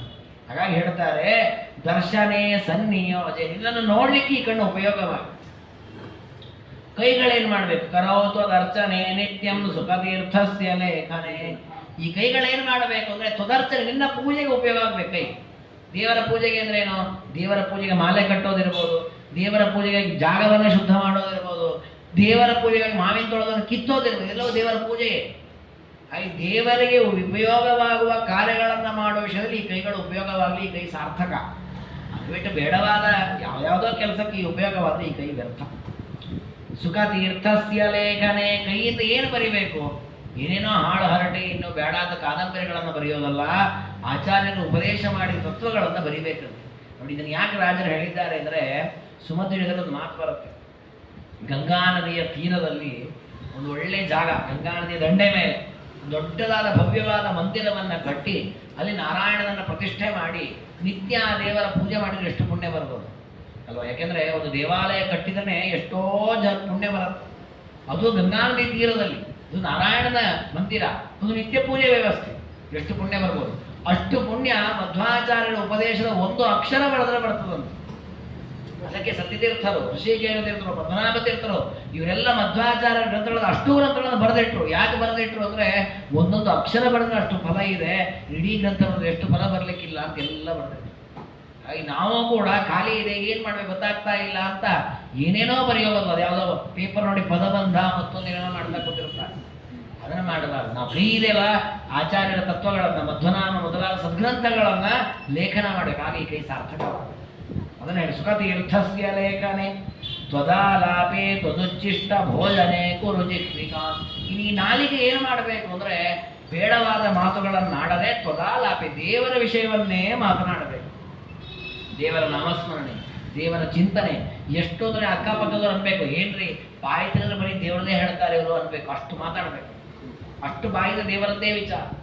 ಜೊತೆಗೆ ಏನು ತಿನ್ನಬೇಕಲ್ಲ, ಏನ್ ತಿನ್ನಬೇಕು ಅಂದ್ರೆ ತ್ವದುಚ್ಚಿಷ್ಟ ಭೋಜನೆ, ದೇವರು ಭೋಗ ಮಾಡಿ ಉಳಿದ ಪದಾರ್ಥವನ್ನು ನಾವು ಸ್ವೀಕಾರ. ಅದರ ಅರ್ಥ ದೇವರ ನೈವೇದ್ಯವನ್ನು ನಾವು ಊಟ ಮಾಡಬೇಕು. ದೇವರ ನೈವೇದ್ಯ ಮಾಡದೆ ನಾವು ಏನು ತಿನ್ನಬಾರದು, ನೀರು ಕೂಡ ಕುಡಿಬಾರದು. ದುರಂತ ಅಂದ್ರೆ ದೇವರ ನೈವೇದ್ಯಕ್ಕೆ ನಾವು ನೀರು ಇಡೋದಿಲ್ಲ. ನಾವು ತಿನ್ನಕ್ಕೆ ಏನ್ ಬೇಕು ಅದೆಲ್ಲ ಮಾಡ್ಕೊಳ್ತೇವೆ, ದೇವರ ನೈವೇದ್ಯಕ್ಕೆ ಏನಿಲ್ಲ ಹಾಗೆ ತಿಂತೇವೆ. ಹಾಗೆ ಮಾಡಬಾರದು. ಅದಕ್ಕೆ ಈ ಗೀತೆಯಲ್ಲಿ ಕೃಷ್ಣ ಪರಮಾತ್ಮ ಒಂದೊಳ್ಳೆ ಮಾತನ್ನು ಹೇಳ್ತಾನೆ. ಏನು ಅಂದ್ರೆ, ತೀರ್ದತ್ತಾನ್ ಅಪ್ರದಾಯೇಭ್ಯೋ ಯೋ ಭುಂಕ್ತೆ ಸ್ಥೇನ ಏವ ಸಹ. ನೋಡಿ, ನಿಮಗೆ ಒಂದು ಅನ್ನವನ್ನ, ಎಲ್ಲಾ ಪದಾರ್ಥ ಮೇಲೆ ಒಂದು ಅನ್ನವನ್ನ ಮಾಡುವಾಗ ಅದಕ್ಕೆ ಅಗ್ನಿ ಬೇಕು, ಹೊತ್ತಿಸ್ಲಿಕ್ಕೆ ಕಟ್ಟಿಗೆಯೋ ಗ್ಯಾಸೋ ಯಾವುದರ ಮೇಲೆ ಒಂದು ಅನ್ನ ಮಾಡ್ತೀರಿ. ಆ ಬಿಸಿಯನ್ನ ಮಾಡಲಿಕ್ಕೆ ಬೇಕಾದ ಒಂದು ಸಾಧನ ಬೇಕು, ಅಕ್ಕಿ ಬೇಕು, ಪಾತ್ರೆ ಬೇಕು, ನೀರು ಬೇಕು. ಇದೆಲ್ಲವನ್ನು ನಮಗೆ ಕೊಟ್ಟದ್ದು ಪರಮಾತ್ಮ. ತೈರ್ದತ್ತಾನ್, ಆ ಪರಮಾತ್ಮ ಕೊಟ್ಟಿರೋದಕ್ಕೆ ಈ ಪದಾರ್ಥಗಳಿಂದ ಸಹಕಾರ ಪಡೆದು ಅನ್ನವನ್ನ ಮಾಡಿ ಅವನಿಗೆ ಅದನ್ನು ಕೊಡದೆ ನಾವು ತಿಂದ್ರೆ ಸ್ಥೇನ ಏವಸ, ಅವನು ಕಳ್ಳ ಅಂತ ದೇವರು ಬೈದು. ದೇವರು ಕೊಟ್ಟದ್ರಿಂದ ನಾವು ಇಷ್ಟು ಭೋಗ ಮಾಡ್ತಾ ಇದ್ದೇವೆ. ಆ ಕೃತಜ್ಞತೆ ಬೇಕಲ್ವಾ? ಈಗ ನಮಗೆ ಯಾರಾದರೂ ಒಂದು 10 ರೂಪಾಯಿ ಒಂದು ಮಾವಿನ ಹಣ್ಣು ಅಥವಾ ಏನೋ ಒಂದು ತಂದು ಕೊಟ್ಟರು ಅಂದ್ರೆ, ನೀವು ಕೊಟ್ಟಿದ್ದು ಚೆನ್ನಾಗಿದೆ ಅಂತ ಅವ್ರಿಗೆ ಒಂದು ಕೃತಜ್ಞತೆಯನ್ನು ಹೇಳಿ ನಾವು ಅದನ್ನು ಸ್ವೀಕಾರ ಮಾಡ್ತೇವೆ. ಅಂಥದ್ದು ಇಷ್ಟೆಲ್ಲ ಭೋಗ ಮಾಡಲಿಕ್ಕೆ ದೇವರ ಪದಾರ್ಥಗಳನ್ನು ಕೊಟ್ಟರು ಅದನ್ನು ದೇವರಿಗೆ ಅರ್ಪಣೆ ಮಾಡದೆ ನಾವು ತಿಂದರೆ ದೊಡ್ಡ ಕಳ್ಳರಾಗ್ತೇವೆ. ಹಾಗಾಗಿ ವಾದಿರಾಜ ಸಾರ್ವಜನಿಕರು ತ್ವದುಚ್ಚಿಷ್ಟ ಭೋಜನೆ, ದೇವರು ಸ್ವೀಕಾರ ಮಾಡಿ ಉಳಿದ ಪದಾರ್ಥ ಏನಿದೆ ಅದನ್ನು ನಾವು ಆಹಾರ ಅಂತಿರಬೇಕು. ದೇವರ ನೈವೇದ್ಯವನ್ನು ಸ್ವೀಕಾರ ಮಾಡಬೇಕು. ಅದಕ್ಕೆ ಕೆಲವು ನೈವೇದ್ಯ ಮಾಡುವ ಪ್ರಸಂಗಗಳಿರಲ್ಲ, ಅವಕಾಶಗಳಿರಲ್ಲ. ಅಂತಹ ಪ್ರಸಂಗದಲ್ಲಿ ನಾವು ಏನು ತಿಂತೇವೆ, ಏನು ಕುಡಿತೇವೆ, ಏನು ನಮ್ಮ ಎದುರಿಗಿದೆ, ಕಣ್ಣು ಮುಚ್ಚಿ ಇದೆಲ್ಲ ದೇವರಿಗೆ ಅರ್ಪಿತ ಅಂತ ಭಾವನೆ ಮಾಡ್ಕೊಂಡಾದರೂ ಸ್ವೀಕಾರ ಮಾಡಿ ಕೊನೆಯ ಪಕ್ಷ. ಅದನ್ನ ಶಾಸ್ತ್ರ ಹೇಳಿ, ಘ್ರಾಣಂ ಭವತು ನಿರ್ಮಾಲ್ಯ ಘ್ರಾಣನೆ ನಮನೆ ಶಿರಃ ದೇಹಿ ಮೇತು ಜ್ಞಾನ ಭಕ್ತಿ ಪಶುಪುತ್ರ ಧನಾಧಿಕಂ. ಇನ್ನು ನಮ್ಮ ಮೂಗು ಘ್ರಾಣಂ ಭವತು ನಿರ್ಮಾಲ್ಯ ಘ್ರಾಣನೆ, ಯಾವ್ಯಾವುದೋ ಗಂಧವನ್ನ ಅಘ್ರಾಣ ಮಾಡೋದು ಬೇಡ. ದೇವರಿಗೆ ಅರ್ಪಿತವಾದ ಹೂಗಳ ನಿರ್ಮಾಲ್ಯದ ಗಂಧ ಏನಿರ್ತದೆ ಅದನ್ನು ಈ ಮೂಗು ಅಘ್ರಾಣ ಮಾಡಬೇಕು. ಇವತ್ತು ಎಷ್ಟೋ ಕಡೆಯಲ್ಲಿ ನಾನು ನೋಡ್ತೇನೆ, ದೇವರ ನಿರ್ಮಾಲ್ಯ ಅಂತ ಹಿಂದಿನ ದಿನ ಎರಿಸಿದ್ದನ್ನು ಕೊಟ್ಟಿರ್ತಾರೆ, ಅದನ್ನ ಒಂಥರ ನೋಡ್ತಾರೆ, ಇದೆಲ್ಲ ಬಾಡ್ ಹೋಗ್ಬಿಟ್ಟಿದೆ, ಇದನ್ನೆಲ್ಲ ನಾವು ಹಾಕೊಳ್ಬೇಕಾ, ಅಂಗಡಿಯಿಂದ ಫ್ರೆಶ್ ಆಗಿರೋದು ಮಾಡಿ ಹಾಕೊಂಡ್ಬಿಡೋಣ. ಹೊಸ ನಾವು ಆ ನಿರ್ಮಾಲ್ಯದ ಗಂಧವನ್ನ ಅಘ್ರಾಣ ಮಾಡಿದ್ರೆ ಅದು ಸುಗಂಧವೋ ಅಥವಾ ಗಂಧ ಕಡಿಮೆಯೋ ಬೇರೆ ವಿಷಯ, ಅದು ಮೋಕ್ಷ ಸಾಧನವಾಗುತ್ತೆ. ದೇವರಿಗೆ ಅರ್ಪಣೆ ಮಾಡಿದ ಅಂಗಡಿಯಿಂದ ಡೈರೆಕ್ಟ್ ನಾವು ಮಾಲೆ ಹಾಕೊಂಡ್ರೆ ಅದು ಪಾಪ ಸಾಧನ. ಅದಕ್ಕೆ ಹೇಳಿದ್ರು ಘ್ರಾಣಂ ಭವತು ನಿರ್ಮಾಲ್ಯ ಘ್ರಾಣನೆ, ನಿರ್ಮಾಲ್ಯವನ್ನ ಅಘ್ರಾಣ ಮಾಡುವಲ್ಲಿ ನಮ್ಮ ಮೂಗು ಪ್ರವೃತ್ತವಾಗಲಿ. ನಮನೆ ಶಿರ, ದೇವರಿಗೆ ನಮಸ್ಕಾರ ಮಾಡ್ಲಿಕ್ಕೆ ತಲೆ ವಿನಿಯೋಗ ಆಗ್ಬೇಕು. ಈ ತಲೆ ಬೇರೆ ಎಲ್ಲೋ ಬಗ್ಗೋದಲ್ಲ, ಕಂಡಲ್ಲಿ ಬಗ್ಗತ್ತೆ ತಲೆ, ದೇವರಿಗೆ ಬಗ್ಲಿಕ್ಕೆ ತಯಾರಾಗಲ್ಲ. ಆದ್ರೆ ರಾಜರಂತಾರೆ ದೇವರಿಗೆ ತಲೆ ಬಗ್ಗಿಸಿ ನಮಸ್ಕಾರವನ್ನ ಮಾಡಬೇಕು. ಇಂಥದ್ದನ್ನೆಲ್ಲ ದೇವರಿಗೆ ನನಗೆ ಕೊಡು, ಇದನ್ನು ನನಗೆ ಕೊಡು, ನನಗೆ ಕೊಡು ಅಂತ ಪ್ರಾರ್ಥನೆ ಮಾಡಿದ್ದಾರೆ. ಕೊನೆಗಂತಾರೆ ಜ್ಞಾನ ಭಕ್ತಿ ಪಶು ಪುತ್ರ ಧನಾಧಿಕಂ ಮೇ ದೇಹಿ, ಜ್ಞಾನವನ್ನು ಕೊಡು, ಭಕ್ತಿಯನ್ನು ಕೊಡು, ವೈರಾಗ್ಯವನ್ನು ಕೊಡು, ಅದರ ಜೊತೆಗೆ ಸಂಸಾರ ಬೇಕಲ್ವ, ಹಾಗೆ ಪಶು ಪುತ್ರ ಧನಾಧಿಕಂ, ವಾಹನವನ್ನು ಕೊಡು, ಸಂಪತ್ತನ್ನು ಕೊಡು, ಹೆಂಡತಿ ಮಕ್ಕಳು ಮನೆ ಎಲ್ಲವನ್ನು ಕೊಡು. ಆದರೆ ಇದಕ್ಕಿಂತ ಮೊದಲು ಕೊಡಬೇಕಾದ ಜ್ಞಾನ ಭಕ್ತಿ ಅಂತ. ಅಂದ್ರೆ ಜ್ಞಾನ ಭಕ್ತಿ ಇದ್ದಾಗ ಎಲ್ಲ ವಿಧವಾದ ಐಹಿಕ ಸಂಪತ್ತನ್ನು ಸದ್ವಿನಿಯೋಗ ಮಾಡ್ಲಿಕ್ಕಾಗತ್ತೆ. ಜ್ಞಾನ ಭಕ್ತಿ ಇಲ್ಲ ಅಂದ್ರೆ ಈ ಸಂಪತ್ತೆಲ್ಲ ದುರ್ವಿನಿಯೋಗವಾಗತ್ತೆ. ಅದಕ್ಕೋಸ್ಕರ ಪ್ರಾರ್ಥನೆ ಮಾಡಿದ್ರು ಜ್ಞಾನ ಭಕ್ತಿ ಪಶುಪುತ್ರ ಧನಾಧಿಕ ಎಲ್ಲವನ್ನು ಕೂಡ ನನಗೆ ಕೊಡು ಅಂತ ಪ್ರಾರ್ಥನೆ ಮಾಡಿ ಈ ಗ್ರಂಥವನ್ನು ಮುಗಿಸಿದ್ದಾರೆ. ಪ್ರಾರ್ಥನಾ ದಶಕಂಚೈತ ತ್ರಿಕಾಲೇ ಪಟೇನ್ನರ ತಸ್ಯಾಭೀಷ್ಟಂ ಹಯಾಸ್ಯೋಸೌ ತತ್ವ ರಕ್ಷತಿ ಸರ್ವದಾ. ಈ ರೀತಿಯಲ್ಲಿ 10 ಶ್ಲೋಕಗಳಲ್ಲಿ ವಾದಿರಾಜ ಸಾರ್ವಭೌಮರು ಹೇಗರೇ ದೇವರನ್ನ ಪ್ರಾರ್ಥನೆ ಮಾಡಿದ್ದಾರೆ. ಮೊದಲ 5 ಶ್ಲೋಕದಲ್ಲಿ ನಮ್ಮ ಇಂದ್ರಿಯಗಳಿಗೆ ಏನೆಲ್ಲ ಕೊಡಬಾರದು ಅಂತ ಪ್ರಾರ್ಥನೆ ಮಾಡಿದ್ದಾರೆ, ಅದೆಲ್ಲ ಕಡಿಮೆ ಮಾಡುವಂತ ದೇವರನ್ನ ಕೇಳ್ಕೊಂಡಿದ್ದಾರೆ. ಕೊನೆಯ 5 ಶ್ಲೋಕಗಳಲ್ಲಿ ಏನೆಲ್ಲ ಈ ಕಣ್ಣಿಗೆ ಕಿವಿಗೆ ಮೂಗಿಗೆ ಯಾವುದೆಲ್ಲ ಸಿಗಬೇಕು ಅದನ್ನು ಪ್ರಾರ್ಥನೆ ಮಾಡಿದ್ದಾರೆ. ಅಂತಹ 10 ಪ್ರಾರ್ಥನೆಯನ್ನ ಪರಮಾತ್ಮನ ಬಳಿ 3 ಕಾಲದಲ್ಲಿ ಹೇಳಬೇಕಂತೆ, ಬೆಳಿಗ್ಗೆ ಮಧ್ಯಾಹ್ನ ಸಾಯಂಕಾಲ 3 ಬಾರಿ ನಾವು ಪ್ರಾರ್ಥನೆ ಮಾಡ್ತಾ ಇದ್ವಿ ಅಂತಾದರೆ ದೇವರು ಆ ಪ್ರಾರ್ಥನೆಗೆ ಅನುಗುಣವಾಗಿ ನಾವು ಕೇಳಿದ್ದನ್ನು ನಮಗೆ ಶೀಘ್ರದಲ್ಲಿ ಕೊಡ್ತಾನೆ. ದತ್ವಾ ರಕ್ಷತಿ ಸರ್ವದನ್ನೆಲ್ಲ ಕೊಟ್ಟು ನಮ್ಮ ರಕ್ಷಣೆಯನ್ನು ಮಾಡುತ್ತಾನೆ ಅಂತ ಹೇಳಿ ಈ ಸ್ತೋತ್ರವನ್ನು ಮುಗಿಸಿದ್ದಾರೆ. ಹೀಗೆ ಸಣ್ಣದಾದ ಸ್ತೋತ್ರ. ಆ ಸ್ತೋತ್ರದಲ್ಲಿ ಪ್ರತಿನಿತ್ಯದಲ್ಲಿ ನಾವು ದೇವರನ್ನು ಏನು ಕೇಳ್ಕೊಳ್ಬೇಕು, ನಮ್ಮ ಇಂದ್ರಿಯಗಳನ್ನು ಹೇಗೆ ಸಾರ್ಥಕ ಮಾಡಿಕೊಳ್ಳಬೇಕು ಅನ್ನೋದನ್ನು ಪ್ರಾರ್ಥನೆ ಮಾಡಿದ್ದಾರೆ. ಹಾಗೆ ನಾವು ಇಡೀ ಒಂದು ಸಂವತ್ಸರ ಕಾಲ ಮಾಡಿರತಕ್ಕಂಥ ಕ್ರೋಧಿ ಸಂವತ್ಸರದಲ್ಲಿ ಇದೆಲ್ಲ ಸತ್ಕರ್ಮಗಳನ್ನು ಮಾಡಿದ್ದೇವೆ, ಅದನ್ನೆಲ್ಲ ದೇವರಿಗೆ ಅರ್ಪಣೆ ಮಾಡಿ, ದೇವರೇ ಈ ಒಂದು ಸಂವತ್ಸರದಲ್ಲಿ ಏನೋ ನಡೆದಿದೆ, ಮುಂದಿನ ಸಂವತ್ಸರಗಳಲ್ಲಾದರೂ ಕೂಡ ನಮ್ಮ ಇಂದ್ರಿಯಗಳು ಕೆಟ್ಟದ್ರ ಕಡೆ ಹೋಗೋದು ಬೇಡ, ಒಳ್ಳೆಯದ್ರ ಕಡೆ, ಒಳ್ಳೆಯವರ ಸಂಘ, ದೇವರ ಪೂಜೆಯನ್ನು ಮಾಡೋದು, ದೇವರ ಕ್ಷೇತ್ರಗಳ ದರ್ಶನಕ್ಕೆ ಹೋಗೋದು, ಹೀಗೆ ನಮ್ಮ ಇಂದ್ರಿಯಗಳೆಲ್ಲವೂ ಕೂಡ ಸದ್ವಿನಿಯೋಗವಾಗಲಿ ಅಂತ ಈ ಪ್ರಾರ್ಥನೆಯನ್ನು ನಾಳೆ ಯುಗಾದಿಯ ಪರ್ವಕಾಲದಲ್ಲಿ ಪ್ರತಿನಿತ್ಯದ ಪ್ರಾರ್ಥನೆಯನ್ನು ಮಾಡಿ ಆ ಎಲ್ಲ ವಿಧವಾದಂತಹ ಸಂಪತ್ತನ್ನು, ಜ್ಞಾನ ಭಕ್ತಿ ವೈರಾಗ್ಯ ಪಶುಪುತ್ರ ಧನಾದಿ ಸಮೃದ್ಧವಾದ ಸಂಪತ್ತನ್ನು ಹಯಗ್ರೀವದೇವರ ಮೂಲಕ ನಾವೆಲ್ಲ ಪಡೆಯುವಂತಾಗಬೇಕು. ಹಾಗೆ ಎಲ್ಲರೂ ಕೂಡ ನೀವು ಆ ಪ್ರಾರ್ಥನೆಯನ್ನು ಮಾಡಿ ತನ್ಮೂಲಕ ಮಧ್ವಾಂತರ್ಗತ ಗೋಪಾಲಕೃಷ್ಣ ಅನುಗ್ರಹಕ್ಕೆ ಪಾತ್ರರಾಗಿರಿ ಅಂತ ಹೇಳ್ತಾ ಈ 3 ದಿನಗಳ ಕಾಲ ವಾದಿರಾಜ ಸಾರ್ವಭೌಮರ 2 ಕೃತಿಗಳ ಚಿಂತನೆಯನ್ನು ಮಾಡಿದ್ದೇವೆ.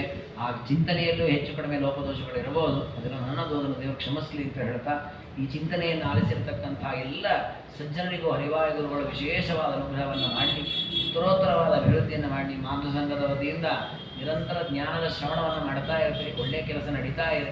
ಆ ಸಂಘಕ್ಕೂ ಒಳ್ಳೆಯ ಶಕ್ತಿಯನ್ನು ಕೊಡಲಿ ದೇವರು. ಎಲ್ಲರಿಗೂ ಕೂಡ ಉತ್ತಮವಾದ ಆಯುಷ್ಯ ಆರೋಗ್ಯ ಐಶ್ವರ್ಯ ವಿಶೇಷವಾಗಿ ಜ್ಞಾನ ಭಕ್ತಿ ವೇದಗಳನ್ನು ಕರುಣಿಸಲಿ ಅಂತ ಪ್ರಾರ್ಥನೆಯನ್ನು ಮಾಡ್ತಾ ಈ 3 ದಿನಗಳ ಚಿಂತನೆಯನ್ನು ಗುರುಗಳ ಅಂತರ್ಯಾಯ ಮಧ್ವಮತಿ ಗೋಪಾಲಕೃಷ್ಣನ ಪಾದಾರವಿಂದಗಳಲ್ಲಿ ಸಮರ್ಪಣೆಯನ್ನು ಮಾಡೋಣ.